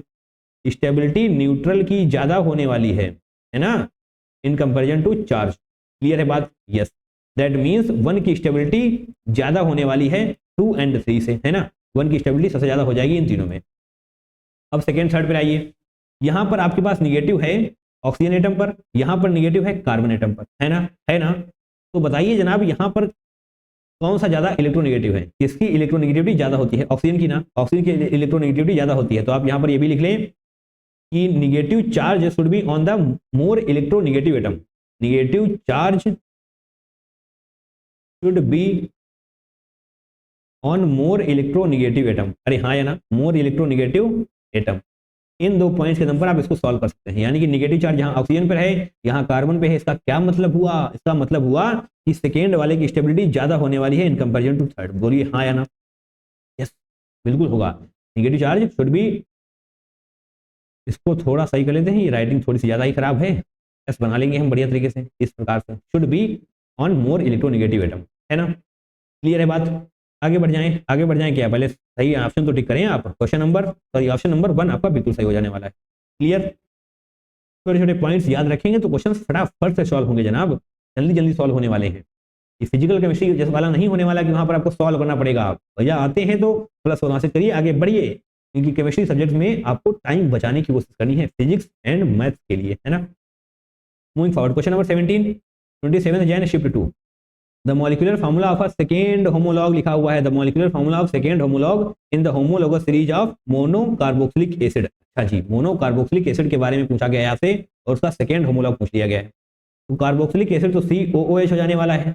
अगर इसका हम फर्स्ट होमोलॉग बताएं आपको तो क्या होने वाला है, HCOOH। उसके बाद आप फटाफट से एक एक कार्बन ऐड करते हुए आगे बढ़ जाएंगे। सेकेंड होमोलॉग के लिए क्या करना पड़ेगा, सेकेंड होमोलॉग के लिए करना पड़ेगा हमको CH3, है ना, CH3COOH, अरे हाँ या ना, यस। थर्ड होमोलॉग के लिए भी आपको CH3 का ऐड करना पड़ेगा, आपको एक कार्बन का एडिशन करना पड़ेगा। CH3 पहले से है तो CH2 यहाँ पर ऐड करेंगे आप, CH3 इस तरीके से हो जाने वाला है। क्लियर है बात। इस तरीके से आप आगे बढ़ते जाएंगे, हर बार एक एक कार्बन आपको ऐड करना है, ठीक है। और उतनी दूर जाने की जरूरत नहीं है, आपसे सेकेंड पूछा गया है तो सेकेंड में क्या होने वाला है, CH3COOH, यानी कि C2H4O2, C2H4O2 option number 2 is correct. बोलिए हाँ या ना, समझ आ रहा है ना। आना चाहिए भैया, आना चाहिए समझ, पूरी शिद्दत के साथ पढ़ाने की कोशिश करी जा रही है, पूरा जोर दिया जा रहा है हर एक कॉन्सेप्ट पे। अरे हाँ या ना, यस। वीडियो को लाइक जरूर से कर देना है, कमेंट किए बिना तो जाना ही नहीं जनाब, कमेंट करके जरूर से बताना है कि आप यहाँ से कुछ सीख पा रहे हैं या नहीं, है ना। चलिए क्वेश्चन नंबर 18 को करिए, 27 जनवरी shift 2, the technique used for purification of steam volatile water immiscible substance. ये जो लाइन बोली ना मैंने, steam volatile water immiscible substance, ये लाइन हमने एग्जैक्टली यही लाइन लिखा रखी है अपने प्योरिफिकेशन वाले वीडियो में। जब भी आप हमारा प्योरिफिकेशन वाला वीडियो देखेंगे, प्योरिफिकेशन ऑफ देखेंगे ना, purification and practical organic chemistry, ये दो वीडियो आपको जरूर से देखने हैं। इनको देखे बिना आप एग्जाम में जा ही नहीं सकते। तो जनाब इसमें होने वाला है स्टीम डिस्टिलेशन में होने वाला है। ये हमने आपको डायरेक्ट लाइन दिखाई हुई है कि वाटर इमिसिबल सब्सटेंस को अलग करने के लिए हमें स्टीम डिस्टिलेशन का सहारा लेना पड़ता है। और अगर साथ ही आपको fractional distillation under reduced pressure या फिर सिंपल डिस्टिलेशन के बारे में जानना है तो आप प्यूरिफिकेशन वाले वीडियो को जरूर से प्रीफर करें। प्यूरिफिकेशन वाला वीडियो आपको जरूर से देखना है क्योंकि वहां पर हर एक चीज के बारे में डिटेल्ड इंफॉर्मेशन दी गई है ना। जरूर से देखना है। कहां पर मिलेगा, इनऑर्गेनिक केमिस्ट्री के इंपॉर्टेंट और ऑर्गेनिक केमिस्ट्री के इंपॉर्टेंट वीडियोस वाली प्लेलिस्ट जब आप देखेंगे तो वहां पर आपको मिल जाएगा, है ना। आगे बढ़िए, क्वेश्चन नंबर 19 को करते हैं, बॉन्ड लाइन फार्मूला ऑफ। इसका आपको बॉन्ड लाइन फार्मूला बताना है। बॉन्ड लाइन यानी कि सिर्फ और सिर्फ आपको लाइन ही बनानी है, मतलब बॉन्ड आपको लाइन से ही दिखाना है, कुछ और एक्स्ट्रा नहीं करना है। बीच में कार्बन आ गया, नहीं भैया कार्बन नहीं आना चाहिए बीच में। ओहो, यहाँ पर तो आपने सब कुछ दिखा दिया गलत, यहाँ पर सब कुछ दिखा दिया गलत। ऑप्शन नंबर 4 बिल्कुल सही हो जाने वाला है ना। कार्बन आपको दिखाना नहीं है, इसी तरीके से बनाना है डॉट डॉट करके, है ना। ये जनाब कौन सा क्वेश्चन है, कहाँ से पूछा गया है, ये बिल्कुल बेसिक क्लासेस का क्वेश्चन, आपने पहली या दूसरी क्लास पढ़ी होगी ऑर्गेनिक केमिस्ट्री की, उसी में आपको ये एक्सप्लेन किया जाता है ना।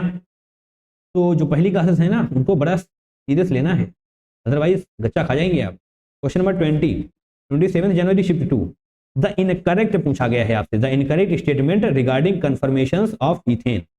अच्छा, तो क्या आपने कन्फर्मेशंस ऑफ इथेन पढ़े हैं, नहीं पढ़े हैं तो पढ़िए, पढ़ना पड़ेगा क्योंकि इसके ऊपर काफी क्वेश्चन पूछे गए हैं, है ना। किस प्रकार से होता है, ऐसा कुछ होता है, यहाँ पर आप इस तरीके से बनाएंगे, है ना। इस प्रकार से थोड़ा हम पेन को बदल लें क्या, ये ऐसे कर देंगे हम, है ना, तरीके से ऐसा होने वाला है। CH3 लगेगा, यहाँ पर लगा देंगे हम CH3, यहाँ पर लगा देंगे CH3 और H H H लगा देंगे हर जगह। अब आप इसको रोटेट करते हैं, इसको रोटेट करते हैं, CH3 इधर आ जाने वाला है, एक बार घूम के आ जाएगा वहीं पर, है ना। ठीक है, समझ आ रहा है आपको, बिल्कुल आना चाहिए, आप फ्री रोटेशन कर सकते हैं। Ethane has infinite number of conformations, बिल्कुल सही बात है, ethane has infinite number of conformations. क्यों, क्योंकि जैसा कि मैंने कहा फ्री रोटेशन आप कर सकते हैं, तो आप रोटेट करते जाएंगे, कन्फर्मेशन बदलते जाएंगे। अरे हाँ या ना, yes, that means infinite number of conformations are possible. तो सही नहीं होगा क्योंकि आपसे इनकरेक्ट पूछा गया है ना।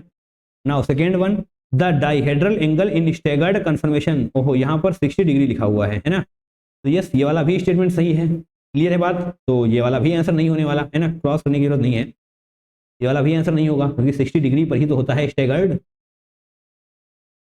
ओके, यहाँ पर आइए, eclipsed conformations is the most stable, नहीं मोस्ट स्टेबल नहीं जनाब, ये होता है लीस्ट स्टेबल, और आपसे पूछा गया है इनकरेक्ट, यानी कि यही आपका ऑप्शन सही हो जाने वाला है। इक्लिप्स्ड होता है लीस्ट स्टेबल एंड स्टेगर्ड होता है मोस्ट स्टेबल। स्टेगर्ड क्या होता है? Most stable. तो इक्लिप्स्ड एंड स्टेगर्ड हम बनाकर दिखाते हैं आपको। ऐसे कर लेंगे एक बार, और एक बार ऐसे कर लेने वाले हैं। इस प्रकार से आप बनाएंगे एच एच ईथेन है ना, यानी कि यहाँ पर भी एच ही बना देंगे हम इस प्रकार से। ओहो, कार्बन बनाने जा रहे थे हम, ईथेन है तो जनाब एच यहाँ पर भी रहने वाला है। और दूसरे कलर से बना लेंगे क्या, देखिए एक बार हम यहाँ पर भी बना देते हैं वैसा ही, है ना, एच एच और एच, और दूसरे कलर से रेड, इसको हटा देते हैं कि आपको पता भी चलना चाहिए कौन किसका है भैया, है ना। तो यहाँ पर ऐसे करेंगे हम, यहाँ पर ऐसे करेंगे। अब इसके जो हाइड्रोजन हैं कैसे जुड़ने वाले हैं, ध्यान से देखिएगा। अगर हम इसको यहाँ पर रखें, जस्ट सेकेंड, देखिए यहाँ पर थोड़ा थोड़ा आप समझ सकते हैं ना, ये 120 डिग्री नहीं है ऑब्वियसली, ये भी 120 डिग्री नहीं है, बट 120 होना चाहिए।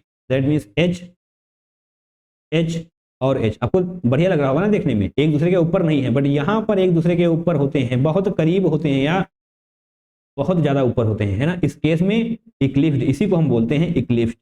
क्लियर है, यही होता है इक्लिप्स्ड कन्फर्मेशन, और ये हो जाता है स्टैगर्ड। तो आप देखते ही बता सकते हैं भैया किसकी स्टेबिलिटी ज्यादा होने वाली है, सिंपल सी बात है ना, बता सकते हैं इसी की स्टेबिलिटी सबसे ज्यादा होने वाली है, इसकी स्टेबिलिटी सबसे कम होगी। इक्लिप्स्ड की स्टेबिलिटी लीस्ट होती है, ज्यादा नहीं होती है, दैट मीन्स ये गलत हो जाएगा। रेट आ गया ये। फोर्थ को देखिए, ये भी सही होने वाला है obviously. The conformations of ethane are interconvertible to one another, बिल्कुल बिल्कुल जनाब बिल्कुल, क्योंकि यहाँ पर जो देख पा रहे हैं ना, कार्बन टू कार्बन, ये फ्री रोटेशन होता है। इसको रोटेट करने के लिए कोई बहुत एक्स्ट्रा एनर्जी नहीं चाहिए हमें, नॉर्मल कंडीशन में इसको रोटेट करा सकते हैं फ्रीली, बहुत आसानी से इसको कन्वर्ट करा सकते हैं दूसरे में। दैट मीन्स ये भी सही हो जाने वाला है। Conformations of ethane are interconvertible to one another, बिल्कुल करेक्ट स्टेटमेंट है ना, सही है। क्वेश्चन नंबर 21 पर आए, 27 जनवरी शिफ्ट टू, कर सकते हैं ना इसको, बिल्कुल कर सकते हैं। Question number 21, total number of compounds with chiral carbon atoms, total number of compounds with chiral carbon atoms, तो और भी तो होने चाहिए, यस यहाँ पर है, तो इन सभी में देखना है वो कौन कौन से कायरल है। कर सकते हैं जनाब, कायरल देख पा रहे हैं ना आप, कार्बन के पास ये चारों डिफरेंट होने चाहिए। क्लियर, चारों डिफरेंट होने चाहिए। बताइए यहाँ पर चारों डिफरेंट हैं क्या? इस तरफ क्या है, मिथाइल, देखिए इस कार्बन के पास इस तरफ मिथाइल है, यानी कि एक दूसरा कार्बन, एक हाइड्रोजन होने वाला है, इस तरफ कुछ और ही ग्रुप है, इस तरफ कुछ और ही ग्रुप है, तो यस इंडीड ये क्या है, कायरल कार्बन। यहाँ पर कायरल है क्या? नहीं, कोई कायरल नहीं है, क्योंकि यहाँ पर भी 2 H आपको मिलने वाले हैं, यहाँ पर भी 2 H मिलने वाले हैं, यहाँ पर भी 2 H मिलने वाले हैं, और यहाँ पर तो डबल बॉन्ड आ गया, यानी कि इसमें कायरल नहीं है। नीचे आइए, क्या यहाँ पर आपको कायरल नजर आ रहा है? बोलिए बोलिए। इस हाइड्रोजन को आप ऐसे ले जाएंगे, इधर CH3, इधर आयोडीन, उधर हाइड्रोजन, इस तरफ कुछ और ही है, दैट मीन्स यस ये भी कायरल होने वाला है। यहाँ पर भी आप देख लेंगे, आई वहां जाएगा, दैट मीन्स ये भी कायरल है क्या? यस कायरल है, बिल्कुल कायरल है, क्योंकि इस तरफ C2H5, यहाँ पर क्या है CH3 CHI, और यहाँ पर हाइड्रोजन एंड आयोडीन, तो ये भी कायरल है। ओके, CH3 CH2 CHNO2, तो क्या ये भी कायरल है? बिल्कुल ये भी कायरल है, क्योंकि इस तरफ इथाइल ग्रुप है, इस तरफ एसिड है, एक तरफ हाइड्रोजन एक तरफ NO2, दैट मीन्स ये भी कायरल। इधर आइए CH3 CH2 CHBr, तो देखिए ध्यान से देखना है, यहाँ पर कंफ्यूज मत हो जाइएगा, यहाँ पर हाइड्रोजन है, यहाँ पर ब्रोमीन है, बट यहाँ दोनों तरफ इथाइल ही है भैया।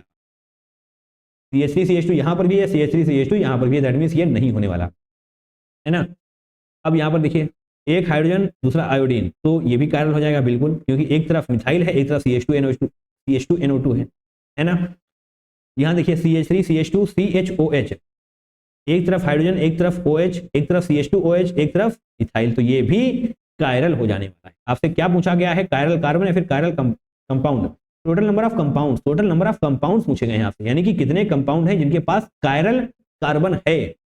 तो एक कंपाउंड आपका ये वाला हो गया, पेन को बदला जाएगा, है ना, एक कंपाउंड ये वाला हो गया, ये तो बिल्कुल नहीं है ना। अब यहाँ पर कंफ्यूज हो जाइएगा, आपसे कहा गया है ऐसे कितने कंपाउंड हैं जिनके पास कायरल कार्बन है? 2 हैं, बहुत अच्छी बात है, बट एटलीस्ट 1 होना चाहिए, यानी कि इसको आप एक ही काउंट करिएगा, क्योंकि टोटल कंपाउंड पूछे गए 1 2 3 और ये 4th देन 5th, है ना। 5 ऐसे हैं जिनके पास कायरल कार्बन होने वाला है, that means 5 is your correct answer.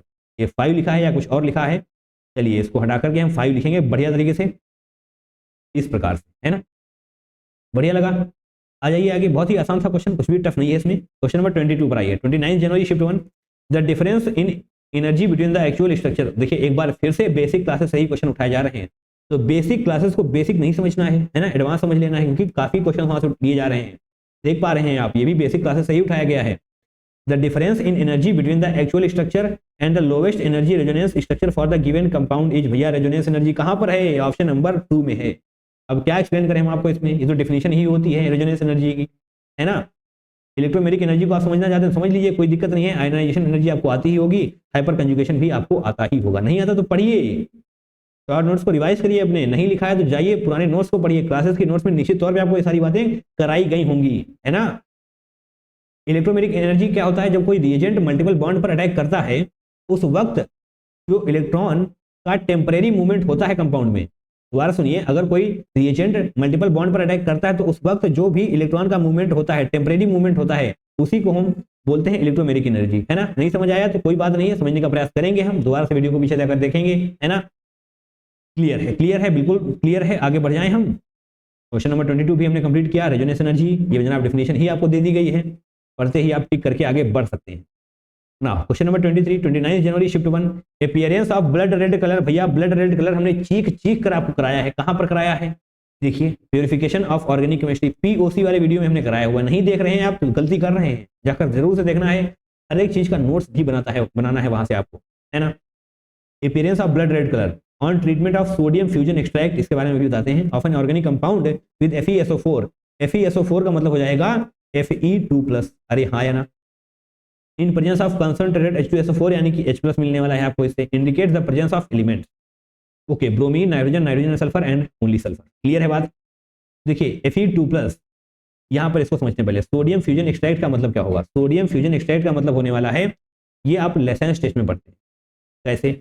आपके पास सोडियम भी है, सल्फर भी है, कार्बन भी है, नाइट्रोजन भी है, या इन तीनों को रखते हैं ऐसे, इसके साथ कर देते हैं सोडियम को, समझना जैसे भी है आप समझ सकते हैं। बाकी एट द एंड ये तीनों ऐड ही हो जाने वाले हैं, SCN, इस प्रकार से NaSCN, इसी को हम बोलते हैं सोडियम फ्यूजन एक्सट्रैक्ट, जो यहाँ पर आपको लिखा हुआ दिखाई दे रहा है। अरे हाँ या ना? यस। क्या मतलब हुआ इसका? देखिए, इसको Na+ तो होने ही वाला है, Na+ हो जाएगा, देन SCN नेगेटिव आ जाने वाला है। क्लियर हो रही हैं बातें? बिल्कुल बिल्कुल क्लियर हो रही है, कोई दिक्कत कोई तकलीफ नहीं है यहाँ पर हमें। Fe2+, क्या लिखा हुआ है? Organic compound with FeSO4 in presence of concentrated H2SO4, यानी कि Fe2+ आपके पास है, कंसंट्रेटेड H2SO4 क्या देगा? H+ दे देगा, और यहां से क्या मिलने वाला है आपको? SCN नेगेटिव, अरे हाँ या ना, SCN नेगेटिव आपको मिलने वाला है, तो क्या बन जाएगा? FeSCN whole ट्राइस। क्लियर है बात? दैट मीन्स यहाँ पर Fe3+ बन जाने वाला है, Fe2+ से Fe3+, इसी केस में आपको ब्लड रेड कलर दिखाई देता है, एंड इसका कलर ही होता है ब्लड रेड कलर। तो रेड कलर को हम ले आए क्या एक बार? यस, रेड कलर को लाया जाएगा, उसी से लिखा जाएगा ब्लड रेड कलर, यही आपसे कहा गया है ना, ब्लड रेड कलर। तो देखिए यहाँ पर क्या क्या एलिमेंट प्रेजेंट है, सल्फर है, कार्बन है, नाइट्रोजन है। सल्फर एंड नाइट्रोजन के बारे में पूछा गया है। यस, आपका ऑप्शन नंबर 3 सही होगा, यहाँ पर 1 लिखा हुआ है, 1 नहीं, ऑप्शन नंबर 3 आपका बिल्कुल सही होने वाला है ना। इसी का होता है ब्लड रेड कलर, जब ये बन जाएगा तो आपको यहाँ पर दिखाई दे जाने वाला है, क्या दिखाई देगा? FeSCN whole ट्राइस। क्लियर? दिक्कत तो नहीं है? पीओसी वाले वीडियो को देखेंगे तो सब कुछ यहाँ पर क्रिस्टल क्लियर होता हुआ नजर आ रहा होगा आपको, है ना। मूविंग फॉरवर्ड, क्वेश्चन नंबर 24, काफी सारे क्वेश्चन पूछेंगे इसमें, 44 क्वेश्चन है आज के सेशन में, तो बड़ी शिद्दत के साथ बने रहना है यहाँ पर। 29 जनवरी shift 1, the interaction between pi bond and lone pair of electrons present on an adjacent atom is responsible for, बताइए जनाब, बताइए क्या नहीं कर पाएंगे आप इसको? Pi bond and lone pair of electrons present on an adjacent atom, अच्छा, तो वहां इंटरेक्शन आपसे पूछा गया है। लोन पेयर सिंगल डबल बचपन से रटते आ रहे हैं आप, lone pair single double, lone pair single double, अरे हाँ या ना, वो कहां पर होता है? रेजोनेंस इफेक्ट होता है, ऑप्शन नंबर 4 आपका सही हो जाने वाला है ना। देखिए, नहीं समझ आ रहा है तो देखिए, यहाँ पर हम बेंजीन ले लेंगे, बेंजीन ले ली हमने, तो इस बॉन्ड को थोड़ा सा ओपन कर देते हैं, यहाँ पर हमें निगेटिव सिंगल डबल भी तो बताना है ना, इस प्रकार से। चलिए, यहाँ पर हमने क्या जोड़ दिया? नाइट्रोजन, क्योंकि नाइट्रोजन के पास ही तो हमको मिलने वाला है लोन पेयर, है ना। ये लोन पेयर मिल गया हमको, बताइए रेजोनेंस नजर आ रहा है आपको? लोन पेयर सिंगल डबल आगे भी बढ़ता जाएगा, yes, lone pair single double आगे बढ़ता जाएगा। देखिए, पाई बॉन्ड ये हो गया आपका, पाई bond and lone pair of electrons, loan pair of electrons present on an adjacent carbon, अरे है ना, एडजेसेंट कार्बन, यस। इसका मतलब ये क्या होने वाला है भैया? रेजोनेंस इफेक्ट होने वाला है। आप बचपन से पढ़ते आ रहे हैं, इस क्वेश्चन को आपने 10 या 20 सेकंड में सॉल्व कर दिया होगा। अगर आपको समझ में आता है ना ये क्या लिखा हुआ है, क्या पूछा गया, तो बिल्कुल सॉल्व किया जा सकता है इस क्वेश्चन को। रेजोनेंस इफेक्ट, हाइपर कंजुगेशन नहीं होगा, इंडक्टिव बोले तो -I + I इफेक्ट होता है, वो भी नहीं होने वाला, इलेक्ट्रोमेरिक भी नहीं होने वाला, है ना। ऑप्शन नंबर 4 ही आपका सही हो जाने वाला है। Question number 29 January shift two the ascending acidity order of the following H atoms. अच्छा जी, तो आपसे पूछा गया है ascending acidity order of the following H atoms. तो एसिडिटी का ऑर्डर लिख देंगे हम, एसिडिटी इज डायरेक्टली नहीं, इनवर्सली प्रोपोर्शनल टू क्या होने वाला है, stability of conjugate base, stability of conjugate base. इस तरीके से आप पता कर सकते हैं, है ना, कंजुगेट बेस की स्टेबिलिटी को इन्वर्स कर देंगे जब आप, तब आपको एसिडिटी का ऑर्डर मिल जाने वाला है। पर इससे भी आसान आप ऐसे समझिए तो आसानी रहने वाली है। स्टेबिलिटी देखिए, acidity directly proportional to stability of carbon ion, stability of carbon ion, है ना, कार्बन निगेटिव। अब यहाँ पर जो भी हाइड्रोजन है ना, सभी के हाइड्रोजन को हटाइए, कार्बन पर निगेटिव लगाइए। देखिए HC triple bond, carbon negative बचने वाला है ना, क्योंकि यहाँ से आपने H गायब कर दिया, क्लियर हो गया। अब B पर आइए, H2C डबल बॉन्ड CH, यहाँ से भी आपने हाइड्रोजन उड़ा दिया तो यहाँ पर भी निगेटिव आ जाने वाला है।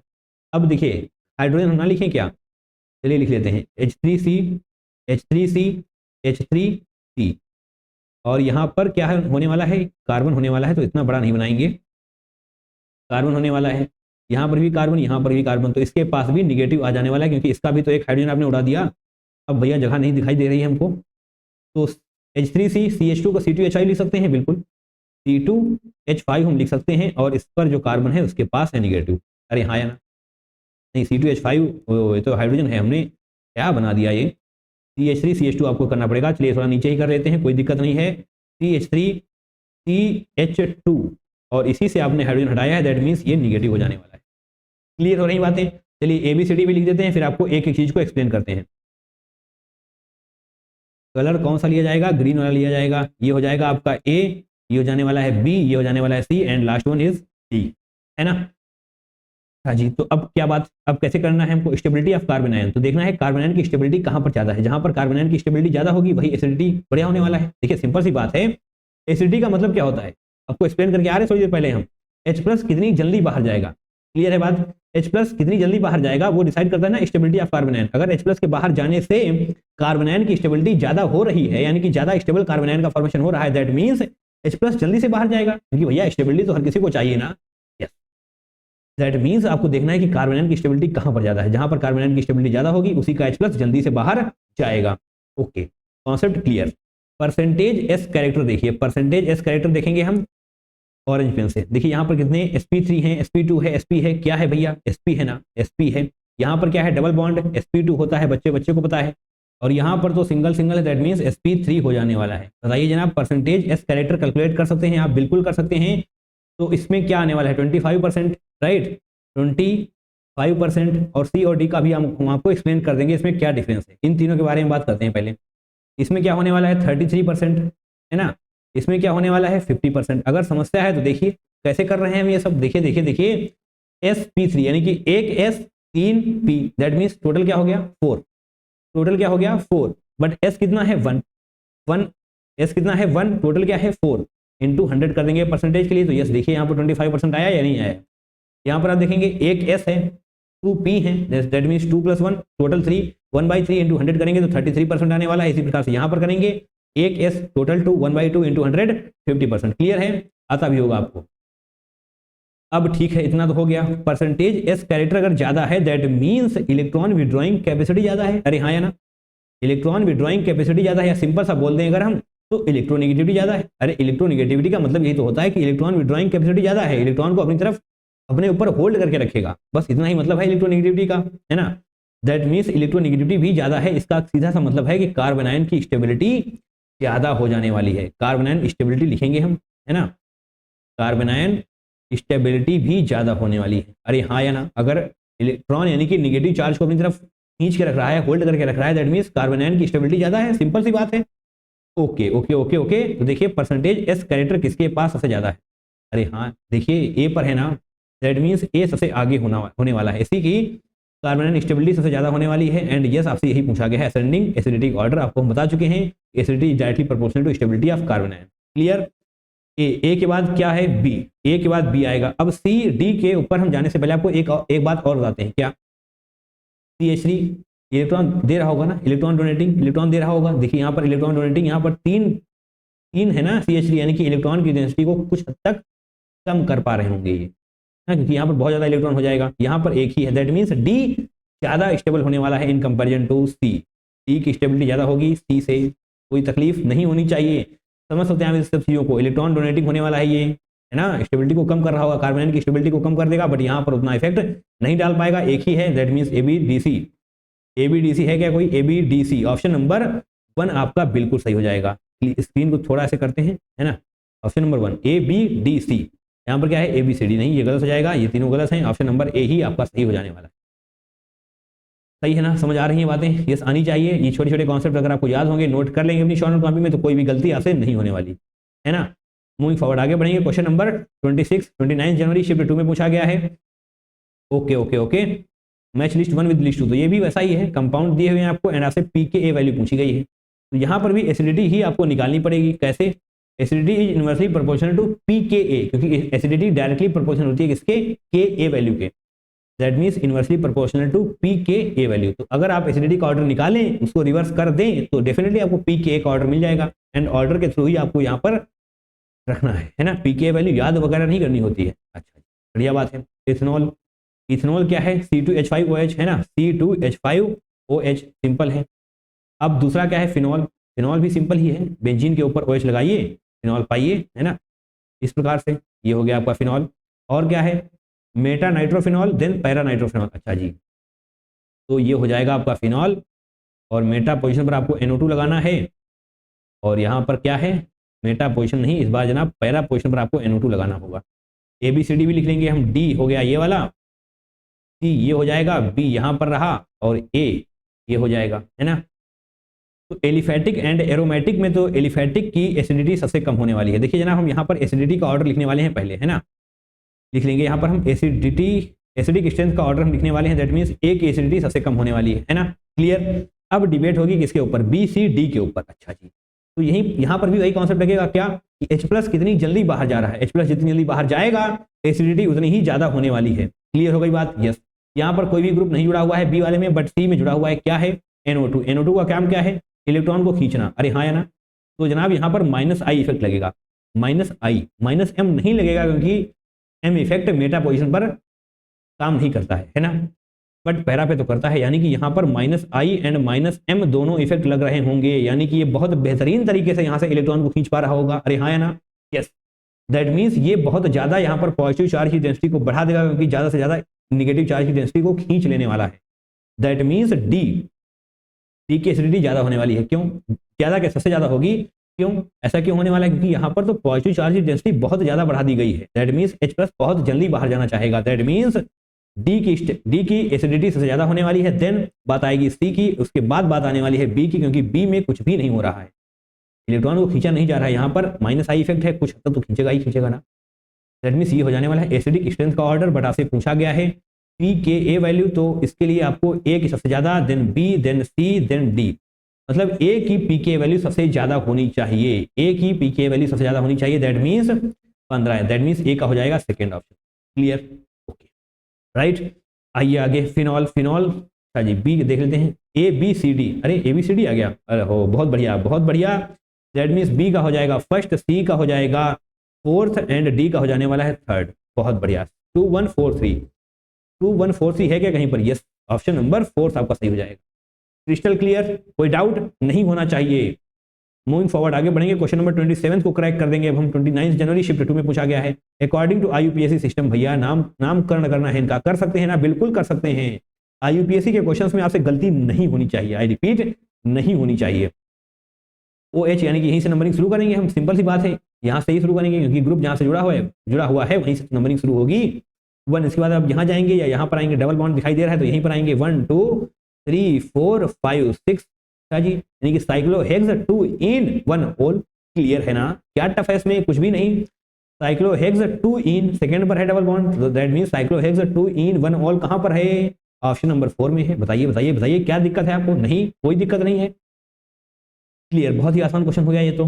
Now question number 29 January shift 2, chromatographic techniques based on the principle of differential adsorption. अच्छा जी, तो आपसे यहाँ पर पूछा गया है, ये तीनों क्रोमेटोग्राफी की टेक्निक हैं, बट पूछा गया है इनमें से कौन कौन है जो डिफरेंशियल एडजॉर्प्शन पर डिपेंड करती है। तो भैया वो कॉलम क्रोमेटोग्राफी होती है एंड थिन लेयर क्रोमेटोग्राफी होती है ना। पेपर क्रोमेटोग्राफी में आप स्टेशनरी फेज, मोबाइल फेज वगैरह पढ़ रहे होते हैं, नहीं पढ़ा है तो जाकर पढ़िए। आइए जनाब, प्यूरिफिकेशन वाली वीडियो को देखना है, प्रैक्टिकल ऑर्गेनिक केमिस्ट्री वाली वीडियो को देखना है, तो वो सब बातें आपको यहाँ पर नहीं बताई जा सकती। ऑब्वियसली एक वीडियो हमने डेडिकेटेड बनाया हुआ है इन्हीं के ऊपर, है ना। प्यूरिफिकेशन वाली वीडियो को देखिए, वहां पर आपको ये सब कुछ मिल जाने वाला है। तो ए एंड बी यानी कि ऑप्शन नंबर 3 आपका सही हो जाने वाला है। ये दोनों होते हैं जो प्रिंसिपल ऑफ डिफरेंशियल एडजॉर्प्शन पर डिपेंड कर रहे होते हैं। क्लियर है बात? यस। नाउ क्वेश्चन नंबर 29 जनवरी शिफ्ट 2 में पूछा गया है, which one of the following will show geometrical isomerism. तो ज्योमेट्रिकल आइसोमेरिज्म क्या होता है? देखिए, अगर कार्बन डबल बॉन्ड कार्बन है आपके पास, है ना, तो ये ऐसे जुड़ा होना चाहिए। अब कंडीशन ये होती है कि एक कार्बन से दोनों डिफरेंट होने चाहिए। यहाँ पर एक्स होना चाहिए तो यहाँ पर वाई होना चाहिए। अब यहाँ पर भी एक्स वाई हो सकता है या फिर वाई एक्स हो सकता है, बट कंडीशन ये है कि ये दोनों डिफरेंट होने चाहिए, है ना। अगर एक्स वाई लगाना चाहें तो लगा सकते हैं, कोई समस्या, कोई दिक्कत नहीं है। एक्स नहीं जनाब, वाई दिखाई देना चाहिए आपको, है ना, ये भी लगा सकते हैं आप, या फिर हम वाई एक्स भी कर सकते हैं, या फिर कुछ और भी लगा सकते हैं, ए बी भी कर सकते हैं, कुछ भी लगा सकते हैं, बट ये दोनों सेम नहीं होने चाहिए, तभी ज्योमेट्रिकल आइसोमेरिज्म यानी कि जी आई शो करने वाला है ना। आइए आइए आइए देखिए, CHBr इसको हम ऐसे कर लें क्या?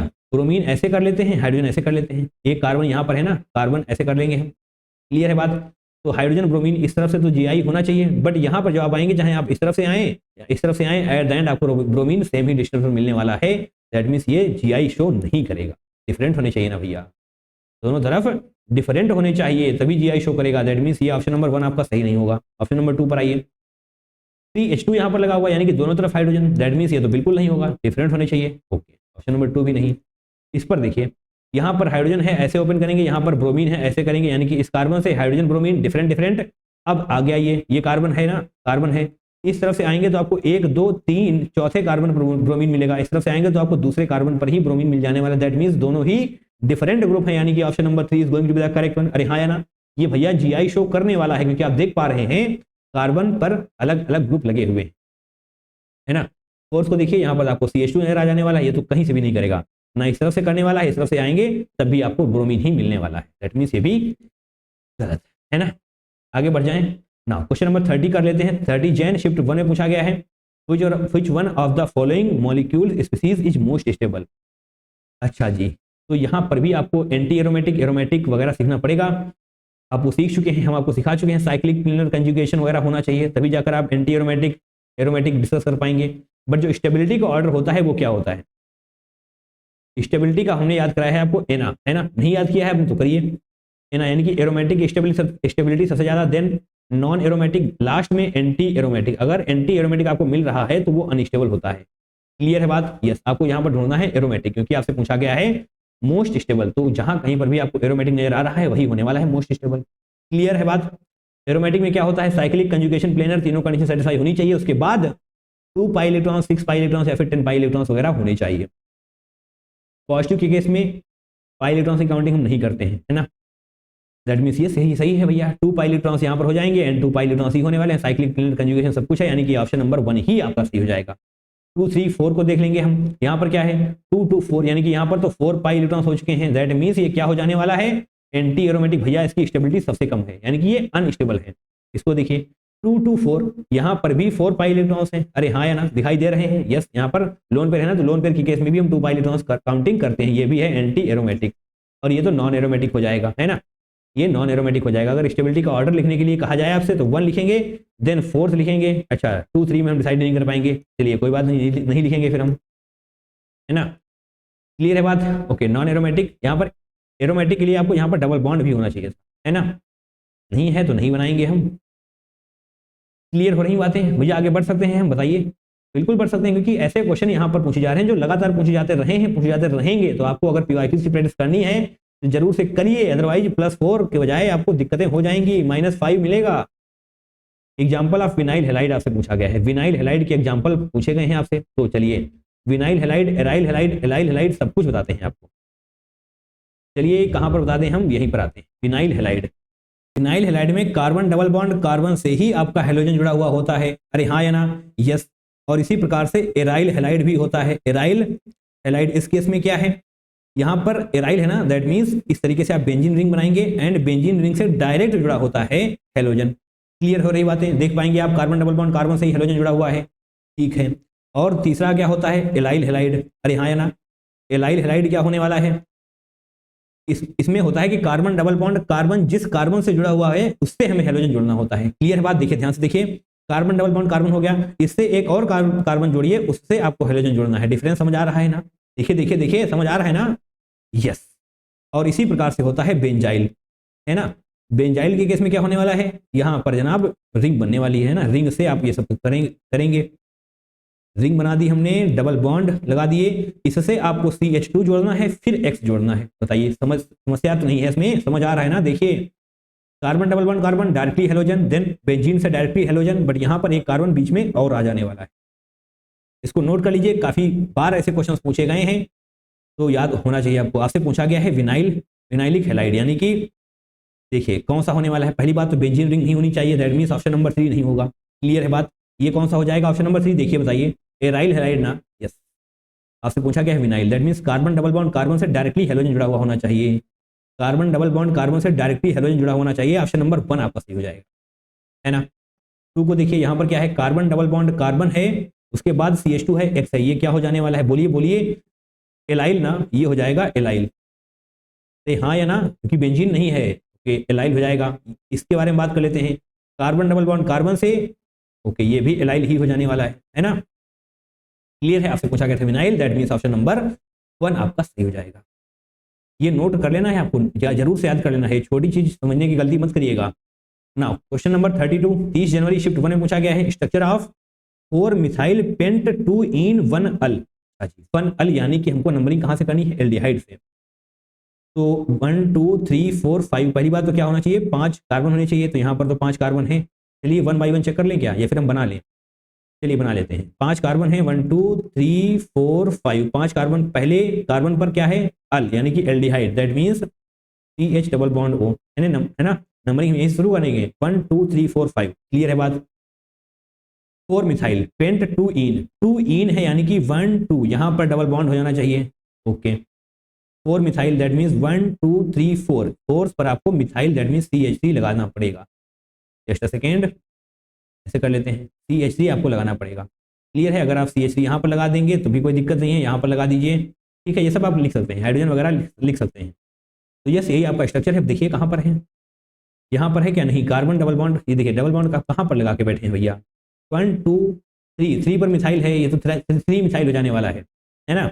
यहाँ पर देखिए 1 2, अरे ये क्या, ये तो 2 पर मिथाइल लगा दिया इन्होंने, ऑब्वियसली अब चौथा वाला ही सही होगा। 1 2, यस, 2 पर इन ग्रेड 2 3 4, 4 पर methyl, that means option number 4 ही आपका सही हो जाने वाला है। नंबरिंग करके आप देख सकते हैं, नंबरिंग करेंगे हम 1 2 3 4 5, इस तरफ आना चाहिए, इस तरफ आ जाइए, इस तरफ आना चाहें आप तो इस तरफ आ जाइए, एट द एंड 4 पर ही आपको मिथाइल ग्रुप मिल रहा होगा। क्लियर है, तो ऑब्वियसली आसान ही है भैया, IUPAC के क्वेश्चन सबसे गलत नहीं होने चाहिए। अगर आ रहा है तो यकीन मानिए आप बहुत किस्मत वाले हैं, लकी हैं, तभी आपको ये IUPAC का क्वेश्चन मिला, यानी कि +4 मार्क्स आपको मिलने ही चाहिए। आगे बढ़ेंगे, क्वेश्चन नंबर 33, 30 जनवरी shift 1, assertion reason type question है। पढ़िए असर्शन को, कार्बन डबल बॉन्ड कार्बन से, ओहो देखिए जनाब, देखिए क्या मैंने बताया था आपको, एलाइल हैलाइड याद कर लेना है ना, नहीं याद करेंगे तो समस्याओं में फंस जाएंगे। एलाइल हैलाइड यही तो था, कार्बन डबल बॉन्ड कार्बन से एक कार्बन जुड़ा हुआ है, उससे जुड़ा हुआ है हेलोजन, यानी कि एक कार्बन बीच में है। देखिए क्या है एक कार्बन बीच में, देखिए कार्बन डबल बॉन्ड कार्बन, एक कार्बन यहाँ पर, halogen, yes indeed, assertion is correct. Reason पर आइए, allyl halides are the compounds in which the halogen atom is attached to sp2 hybridized carbon atom. नहीं गलत, sp2 तो ये वाला है ना, sp2 ये वाला है, sp2 से नहीं, sp3 से जुड़ा हुआ है, sp2 के पास वाले से। sp2 में तो ये हो जाता है विनाइल, चेक करा रहे हैं अभी भी आप, यानी कि रीजन गलत, असर्शन सही, A is true, R is false, option number 1 is true. Clear, क्या ये जनाब, अब क्या बात, question number 34, 30 January shift 1, on a thin layer chromatography plate, बोले तो TLC, an organic compound moved by 3.5 cm while the solvent moved by 5 cm, the retardation factor। ये question इतना आसान है और इतना टफ है कि क्या बताएं, क्योंकि ये वाला फॉर्मूला हमें पता है कि कई बच्चों ने याद ही नहीं किया होगा, और फॉर्मूला बहुत आसान है, नहीं पढ़ा है तो पढ़िए। रिटार्डेशन फैक्टर का फॉर्मूला जनाब क्या होता है, ऊपर वाला क्या लिखा हुआ है, an organic compound moved by 3.5 centimetre, distance travelled by organic compound या फिर sample, distance travelled by organic compound या फिर sample divided by distance travelled by solvent. चलिए लिखिए यहाँ पर, ओके तो इसको जरूर से नोट कर लेना है ना। चलिए क्या है जनाब, क्या है ऑर्गेनिक कंपाउंड कितना मूव किया 3.5 डिवाइडेड बाई सॉल्वेंट कितना मूव किया 5 सेंटीमीटर। ग्रेट। आपसे क्या पूछा गया है, रिटार्डेशन फैक्टर पूछा गया है। ओके, तो कोई परसेंटेज वगैरह नहीं है, बढ़िया बात है।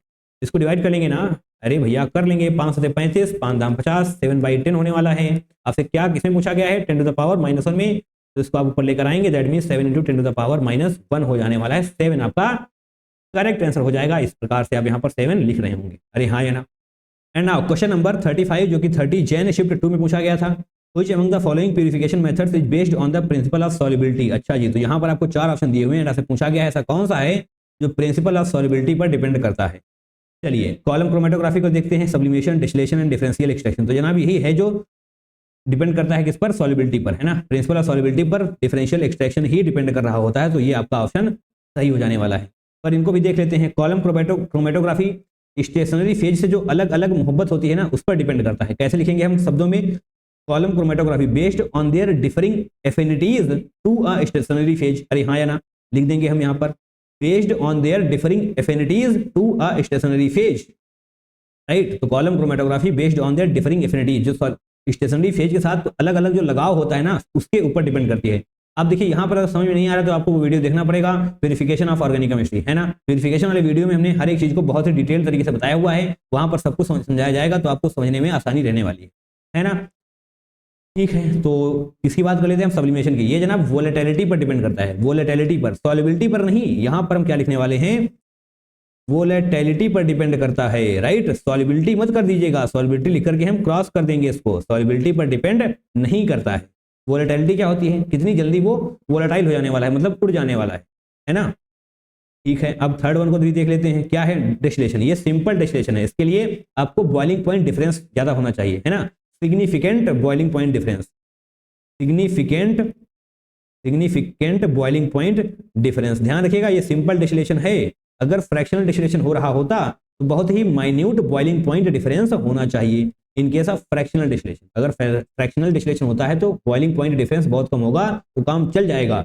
बट भैया अगर सिंपल डिस्टिलेशन है ना, तो सिग्निफिकेंट बॉइलिंग पॉइंट डिफरेंस होना चाहिए, ठीक ठाक डिफरेंस होना चाहिए। ठीक है, सारी बातें समझ में आ गई, ऑप्शंस क्लियर। आगे बढ़ते हैं, क्वेश्चन नंबर 36 को देख लेते हैं। 30 Jan shift 2 IUPAC name of the following compound. तो यहाँ पर आपको इसका आईयूपीएसी नेम करना है। देखिए कुछ क्वेश्चन पूछे गए हैं, 4-5 क्वेश्चन कर चुके हैं आप इस पर्टिकुलर सेशन में, तो आईयूपीएसी से क्वेश्चन पूछे जा रहे हैं, आपको पढ़ के जाना है। एंड गलत तो जनाब बिल्कुल भी नहीं करना है ऐसे क्वेश्चन, है ना।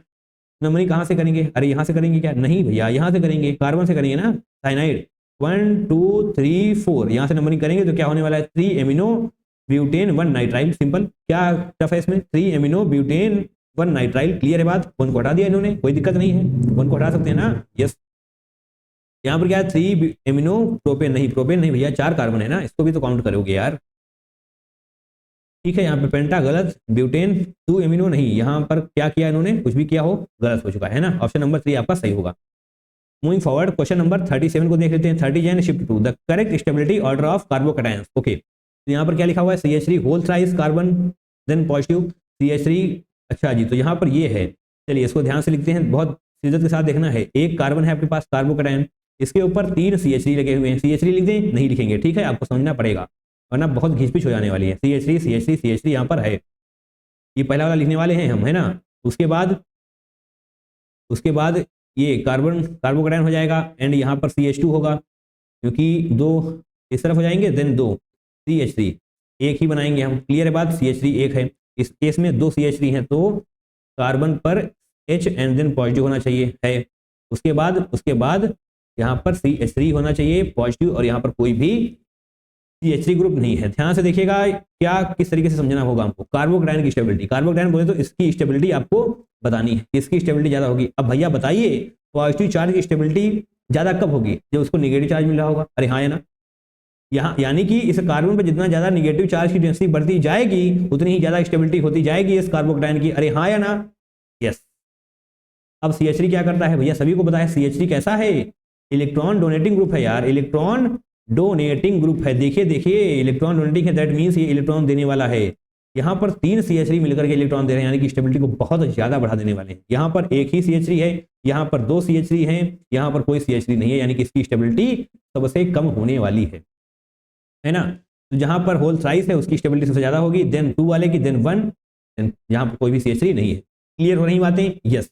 देखिए कहाँ पर CH3 होल थ्राइस है, यहाँ पर है जनाब CH3 होल थ्राइस, यहाँ पर नहीं है तो उसको हटा देंगे हम, है ना, यहाँ पर भी नहीं है तो उसको बैठा देंगे। अब 1 एंड 3rd में कॉम्पिटिशन बचा हुआ है, क्लियर है। 3rd के बाद 2 होना चाहिए, CH3 होल ट्वाइस होना चाहिए, CH3 होल ट्वाइस होना चाहिए, दैट मीन्स यहाँ पर है ऑप्शन नंबर 3 आपका सही हो जाएगा, यहाँ पर गलत हुआ है, क्लियर है बात। देखिए CH3 whole twice, CH3 whole twice के बाद CH3 and then carbocation, clear है बात, समझ में आ रहा है ना, कोई दिक्कत तो नहीं है, समझ पा रहे हैं इस चीज को। कार्बोकैटायन की स्टेबिलिटी तभी ज्यादा होगी जब उस पर निगेटिव चार्ज की डेंसिटी बढ़ जाने वाली है ना, क्लियर। आगे बढ़ जाएं, क्वेश्चन नंबर 38 पर आइए। 39 shift 2 number of geometrical isomers possible for the given structure is R. तो बताइए, ज्योमेट्रिकल आइसोमर पता है ना इस तरीके से होता है, कार्बन डबल बॉन्ड कार्बन, और यहाँ पर ये XY होना चाहिए, मतलब ये दोनों डिफरेंट होने चाहिए, है ना, ये भी तो आपको X नजर नहीं आ रहा है, ये भैया Y है। अब इस कार्बन पर देखिए XY हो सकते हैं, ऐसा नहीं है कि यहाँ वाला यहाँ नहीं हो सकता है, बट ये दोनों सेम नहीं होने चाहिए। XY होना चाहे XY हो जाए, YX होना चाहे YX हो जाए, AB कुछ और होना चाहते तो AB भी हो सकता है ना, क्लियर हो गई बात। यस, अब आइए समझिए अपने क्वेश्चन पर आइए जनाब, ध्यान से देखिएगा, यहाँ पर आपको कंफ्यूजन हो सकती है, क्यों हो सकती है इसको थोड़ा जूम कर लेते हैं फिर बताते हैं आपको, है ना। देखिए बहुत ध्यान से, यहाँ पर आप देखेंगे एक तरफ हाइड्रोजन, एक तरफ ड्यूटेरियम, एक तरफ कुछ और ही ग्रुप, एक तरफ CH3, दैट मीन्स ये GI शो करेगा, ठीक है, इसको स्टार मार्क कर देते हैं। ओके, तो अब यहाँ पर आकर के देखते हैं क्या होने वाला है, ध्यान से देखना है। ये तो हो गया GI शो करेगा, इस पर देखिए ड्यूटेरियम हाइड्रोजन यानी कि इस कार्बन पर दोनों डिफरेंट हैं, क्लियर, अच्छी बात है। यहाँ पर भी CH3, यहाँ पर भी कोई दूसरा ग्रुप यानी कि ये भी GI शो करेगा, क्लियर है बात। अब इस पर आइए, ध्यान से देखना है, इस कार्बन को देखिए, यहाँ पर कार्बन है, एक तरफ hydrogen sorry CH3, just a second, ऐसे बनाते हैं, एक तरफ हाइड्रोजन हो जाने वाला है, एक तरफ CH3, ये CH3 रहा, इस तरफ आपको पास हाइड्रोजन हो जाएगा, यानी कि दोनों डिफरेंट हैं, अच्छी बात है। पर जैसे ही आप इस कार्बन पर आएंगे, इस वाले कार्बन पर, तो आपको ऐसा लगेगा कि ये दोनों डिफरेंट है, पर भैया डिफरेंट नहीं है, ये दोनों सेम ही हैं। अगर आप देखना चाहते हैं तो देखिए, बहुत ही शिद्दत के साथ देखना है, देख पा रहे हैं ना, कार्बन डबल बॉन्ड कार्बन यहाँ पर है, कार्बन डबल बॉन्ड कार्बन यहाँ पर भी है, इसी कार्बन से एक CH3 जुड़ा हुआ है इस प्रकार से, एंड ड्यूटेरियम H, यानी कि दोनों ही सेम हैं। इसका मतलब भैया जो सोच रहे हैं आप वो नहीं होने वाला, दैट मीन्स GI यही दो शो करेंगे। कौन कौन सी GI हो जाएगी, कितने पॉसिबल पूछेगा यहाँ से, number of geometrical isomers possible, यानी कि ZE है ना, एक बार EZ, एक बार ZE, ये 4 पॉसिबल होने वाले हैं। तो इसका करेक्ट आंसर क्या हो जाएगा, 4, है ना, और इसका करेक्ट आंसर हो जाने वाला है। कोई दिक्कत नहीं होनी चाहिए, ऐसे क्वेश्चन हमने पहले भी कई बार कर रखे हैं ना। Question number 39, 31 and shift 1, a species having carbon with sextet of electrons and can act as electrophile is called. अच्छा, तो आपसे यहाँ पर कहा गया है कि सेक्टेट का मतलब होता है, देखिए 6 वैलेंस इलेक्ट्रॉन्स, बस इसका इतना सही मतलब है, 6 वैलेंस इलेक्ट्रॉन्स होने चाहिए, and can act as electrophile, and can act as electrophile. तो आइए कार्बन फ्री रेडिकल को देखते हैं भैया, कार्बन फ्री रेडिकल का स्ट्रक्चर बना दें क्या हम, चलिए बना देते हैं। एक बार हाइड्रोजन को बिलो द प्लेन रखेंगे, एक बार हाइड्रोजन को एबो द प्लेन रखेंगे, एंड एक बार सेम प्लेन में रखेंगे, है ना, क्लियर हो गई बात। अब जो यहाँ पर आप देखेंगे ना, यहाँ पर एक इलेक्ट्रॉन हो जाने वाला है, कार्बन फ्री रेडिकल ना, रेडिकल बोले तो एक सिंगल इलेक्ट्रॉन होने वाला है। और अब भैया कितने इलेक्ट्रॉन हो गए यहाँ पर, 1 2 3 4 5 6 और एक 7, 7 नंबर ऑफ इलेक्ट्रॉन्स आपके पास हो चुके हैं, जो कि नहीं होने चाहिए, क्योंकि आपसे क्या पूछा गया है भैया, सेक्टेट यानी कि 6 वैलेंस इलेक्ट्रॉन्स होने चाहिए। ये इलेक्ट्रॉन ना ही न्यूक्लियोफाइल की तरह अटैक करेगा, ना ही इलेक्ट्रोफाइल की तरह बिहेव करने वाला है ना, कुछ नहीं होने वाला, दैट मीन्स ये ऑप्शन आपका गलत हो जाने वाला है। अब आइए कार्बोनाइन पर, कार्बोनाइन यानी कि निगेटिव चार्ज आपको मिलने वाला है, क्लियर है बात। तो हाइड्रोजन को भी ऐसे बना लेते हैं, इस बार सिंपल सा बना लेंगे, है ना, बार बार ड्रॉ करने में तकलीफ होती है। कार्बोनाइन निगेटिव है, इसका मतलब यहाँ पर निगेटिव है, दैट मीन्स इसके पास 2 इलेक्ट्रॉन और हो जाने वाले हैं, क्लियर है बात, 2 इलेक्ट्रॉन इसके पास और हो जाएंगे, एक लोन पेयर ऑफ एक लोन पेयर, दैट मीन्स यहाँ पर 1 2 3 4 5 6 7 8 इलेक्ट्रॉन हो चुके हैं। 8 इलेक्ट्रॉन्स बोले तो ऑक्टेट कंप्लीट हो चुका है, जब ऑक्टेट कंप्लीट हो चुका है तो क्यों अटैक करेगा, इधर उधर नहीं करना है इसको अटैक वगैरह, अपने आप में ही संतुष्ट है ये, तो ये भी गलत हो जाएगा, क्योंकि आपसे क्या पूछा गया है, 6 वैलेंस इलेक्ट्रॉन होने चाहिए, and can act as electrophile, गलत, ये भी गलत। थर्ड पर आइए, कार्बोकैटायन की बात कर लेते हैं। कार्बोकैटायन के केस में जनाब हो जाएगा, है ना, ये हाइड्रोजन ऐसे दिखा देते हैं हम, तीनों हाइड्रोजन यहाँ पर हो जाने वाले हैं। कार्बोकैटायन यानी कि यहाँ पर कोई भी इलेक्ट्रॉन अब नहीं मिलने वाला भैया, कोई इलेक्ट्रॉन नहीं है, अगर कोई इलेक्ट्रॉन नहीं है दैट मीन्स यहाँ पर 6 इलेक्ट्रॉन्स हो जाने वाले हैं, 1 2 3 4 5 और 6, क्लियर है बात। Yes, and it can act as electrophile, क्योंकि इसको क्या चाहिए, इलेक्ट्रॉन चाहिए ना, इसको इलेक्ट्रॉन चाहिए, यानी कि इसको इलेक्ट्रॉन से मोहब्बत है, बोले तो इलेक्ट्रॉन लविंग है, यानी कि इलेक्ट्रोफाइल की तरह बिहेव करेगा। यस, इसको इलेक्ट्रॉन चाहिए, क्यों, क्योंकि भैया इसको भी तो ऑक्टेट कंप्लीट करना है ना यार, 8 इलेक्ट्रॉन्स इसको चाहिए, कहां से मिलेंगे, जब ये इलेक्ट्रोफाइल की तरह अटैक करेगा। दैट मींस ऑप्शन नंबर 3 आपका बिल्कुल सही हो जाने वाला है। बढ़िया लगी बात, एक्सप्लेनेशन कैसा लगा बताइएगा जरूर, कोई समस्या कोई तकलीफ नहीं होनी चाहिए। चलिए आगे बढ़ते हैं, क्वेश्चन नंबर 40 को कर लेते हैं। अभी भी हमारे पास 5 क्वेश्चन बचे हुए हैं, इसको मिला करके, है ना। Adsorption principle is used for which of the following purification method. तो अच्छा, तो यहाँ पर प्यूरिफिकेशन मेथड आपको दिए हुए हैं, देखिए प्यूरिफिकेशन वाला video and practical organic chemistry वाला वीडियो जनाब जरूर से देखना है, अदरवाइज आप 4 से 8 या 12 नंबर गंवाने वाले हैं, राइट, तो जरूर से देखना है ना। एडजॉर्प्शन प्रिंसिपल का यूज हम कहाँ पर करते हैं भैया, क्रोमेटोग्राफी में करते हैं, सिंपल सी बात है, अगर आपने पढ़ा है तो 1 सेकंड भी आपको नहीं लगने वाला इस क्वेश्चन को सही करने में, है ना। Chromatography option number 2 is going to be the correct one. Adsorption principle पर ये डिपेंड करती है, एक्सट्रैक्शन, डिस्टिलेशन, सब्लिमेशन, ये सब कुछ आपको आना चाहिए। क्लियर है, हम आगे बढ़ेंगे, फिलहाल के लिए क्वेश्चन नंबर 41 कर लेते हैं। 31 Jain shift 1 IUPAC name of, अच्छा तो ये आपको दिया हुआ है एंड आपसे कहा गया है इसका आईयूपीएसी नेम क्या है, 7 हाइड्रोक्सी हेप्टेन 2 1, 7 हाइड्रोक्सीड, तो इसको थोड़ा ओपन करके बना लेते हैं, है ना। HO कर लेंगे हम यहाँ पर CH2 होल साइज, तो 3 बार हम लिख लेते हैं CH2 है ना। उसके बाद भी एक CH2 है, उसके बाद भी एक CH2 है, देन कार्बन, फिर डबल बॉन्ड O ऐसे हो जाने वाला है, देन CH3, है ना। क्लियर है ना, कोई तकलीफ तो नहीं है, नहीं होनी चाहिए। अब नंबरिंग कहाँ से करेंगे, ध्यान से देखिए जनाब, ये क्या है, RCOR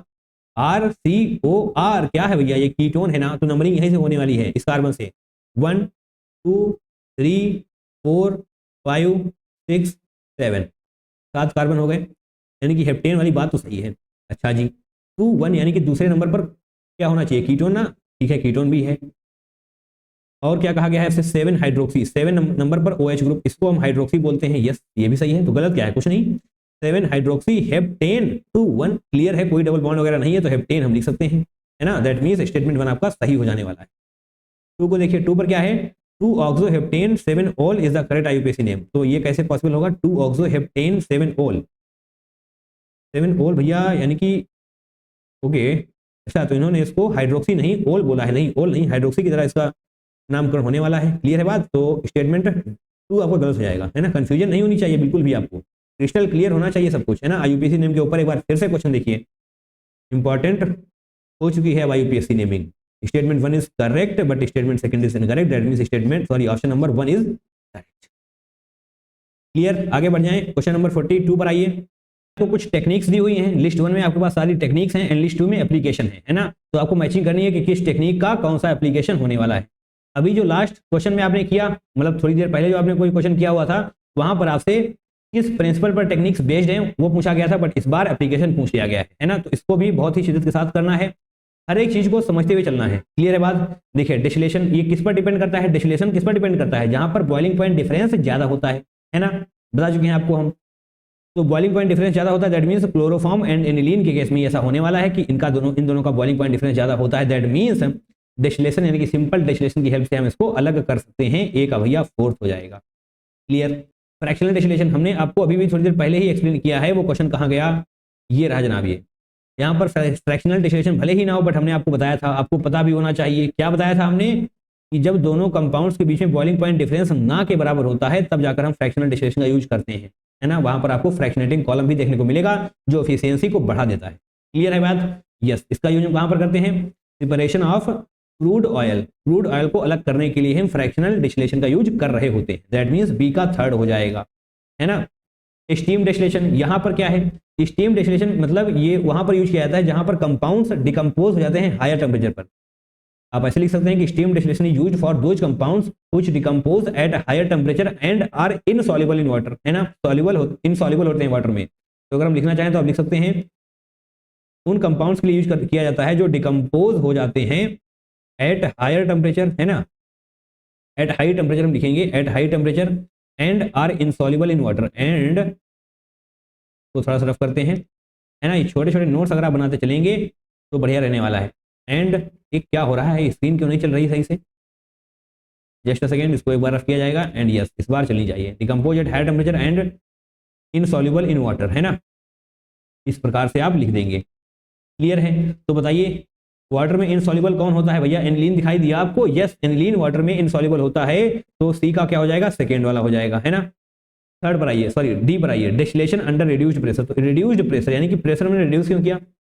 क्योंकि बॉइलिंग पॉइंट बहुत ज्यादा होता है, तो डिकम्पोजिशन ना हो इसलिए ही हम इसका यूज करते हैं। तो जनाब जहां पर बॉइलिंग पॉइंट बहुत ज्यादा होगा, डिकम्पोजिशन को रोकने के लिए ही हम डिस्टिलेशन अंडर रिड्यूस्ड प्रेशर का यूज कर रहे होते हैं। तो जनाब ये हो जाने वाला सही, preparation of glycerol from spent life, है ना। तो डी का हो जाएगा फर्स्ट। ये सारी बातें आपको रटी हुई होनी चाहिए। प्यूरिफिकेशन वाला वीडियो को देखिए, एक एक टर्म आपको वहां पर नजर आने वाला है। आई रिपीट, एक एक टर्म आपको नजर आने वाला है ना। तो 4 3 2 1 वाला कोई ऑप्शन होना चाहिए। 4 3 2 1, दैट मीन्स ऑप्शन नंबर 2 आपका बिल्कुल सही हो जाएगा, है ना। अभी आपको लग रहा होगा कि ये भैया क्वेश्चन नंबर 3 आपने पहले करा दिया। देखिए ऐसा है कि जब हम वीडियो बना रहे थे ना, तो एकदम से लाइट चली गई, उसी चक्कर में हमको ये 42 वाला क्वेश्चन और 43 वाला क्वेश्चन दोबारा से कराना पड़ रहा है ना। कोई दिक्कत नहीं है, इसको रफ करते हैं। क्वेश्चन नंबर 43 अब हम करवाने वाले हैं, ठीक है। चलिए अब क्वेश्चन नंबर 43 करते हैं। क्वेश्चन नंबर 43 कहाँ है? ये रहा, 31 जैन शिफ्ट 2। तो यहाँ पर भी आपसे आईयूपीएससी नेम ही पूछा गया है, तो आईयूपीएससी नेमिंग बहुत इंपॉर्टेंट हो चुकी है अब, है ना। आईयूपीएससी name, purification, practical organic chemistry रट कर जाना है। 4 8 या फिर 10 12 नंबर भी आप सिक्योर कर पा रहे होंगे, है ना। Identify structure 2 3 dibromo 1 phenyl pentane. तो बनाते हैं इसे, ये हो जाएगी आपकी फिनाइल, है ना। 1 2 1 2 3 4 5, 5 कार्बन हो जाएंगे। 1 2 3 4 5। नंबरिंग हमें यहाँ से करनी पड़ेगी क्योंकि 1 फिनाइल लिखा हुआ है। 1 2 3 4 5, ठीक है। 2 3 डाइब्रोमो यानी कि दूसरे कार्बन पर और तीसरे कार्बन पर ब्रोमीन आपको मिल जाने वाला है। बताइए क्या कोई ऐसा स्ट्रक्चर आपको नजर आ रहा है? देखिए देखिए, ये गलत हो जाएगा यहाँ से, यहाँ पर भी गलत हो जाएगा, है ना, क्योंकि भैया सेकेंड एंड थर्ड कार्बन पे होना चाहिए। यहाँ पर आपने क्या किया है? 1 2 3, थर्ड एंड फोर्थ कार्बन पर ब्रोमीन लगा दिया है। बताइए second and third. Yes, option number 3 आपका बिल्कुल सही हो जाने वाला है। देखिए 1 2 3 4 5, है ना, सही है। 1 phenyl 2,3 dibromo and yes pentane. Simple कर सकते हैं, बहुत आसानी से कर सकते हैं इन चीजों को। नाउ फाइनली अब हम लास्ट क्वेश्चन की तरफ आ चुके हैं। क्वेश्चन नंबर 44, 31 जैन शिफ्ट 2 में पूछा गया है। इसको भी थोड़ा साथ करिएगा, फिर इस वीडियो को हम वाइंड अप करते हैं। The fragrance of flowers is due to the presence of some steam volatile organic compounds called essential oils. Clear हो गया? Yes, these are generally insoluble in water at room temperature but are miscible with water vapors in vapor phase. A suitable method for the extraction of these oils from the flower's edge. तो आपसे यहाँ पर ये पूछा गया है, देखिए सब कुछ बता दिया गया है, थोड़ा क्या गया है, कुछ नहीं। स्टीम वोलेटाइल ऑर्गेनिक कंपाउंड है ये, ओके। अगर स्टीम वोलेटाइल ऑर्गेनिक कंपाउंड है तो किसका यूज करते हैं ये आपको पता होना चाहिए। दूसरा आगे बढ़िए, इनसॉल्युबल इन वाटर यानी कि वो सॉल्युबल नहीं है वाटर में, राइट, इनसॉल्युबल इन वाटर। तो अभी भी थोड़ी देर पहले ही आपको बता कर आए हैं, क्या बता कर आए थे? Steam distillation. स्टीम डिस्टिलेशन के केस में ही ऐसा होता है कि insoluble in water and decompose eight high temperature. इसके साथ आप ये भी लिख लीजिएगा, क्या लिखना है उसके साथ भी? उसके साथ आपको ये लिख लेना है कि स्टीम वोलेटाइल ऑर्गेनिक कंपाउंड होना चाहिए, है ना। Steam volatile organic compound miscible with water vapours. देखिए वाटर के साथ भले ही इनसॉल्युबल होता हो, बट वाटर वेपर्स के साथ मिसिबल यानी कि घुल जाता है इन वेपर फेज, ओके। तो जनाब स्टीम डिस्टिलेशन कहाँ पर लिखा हुआ है?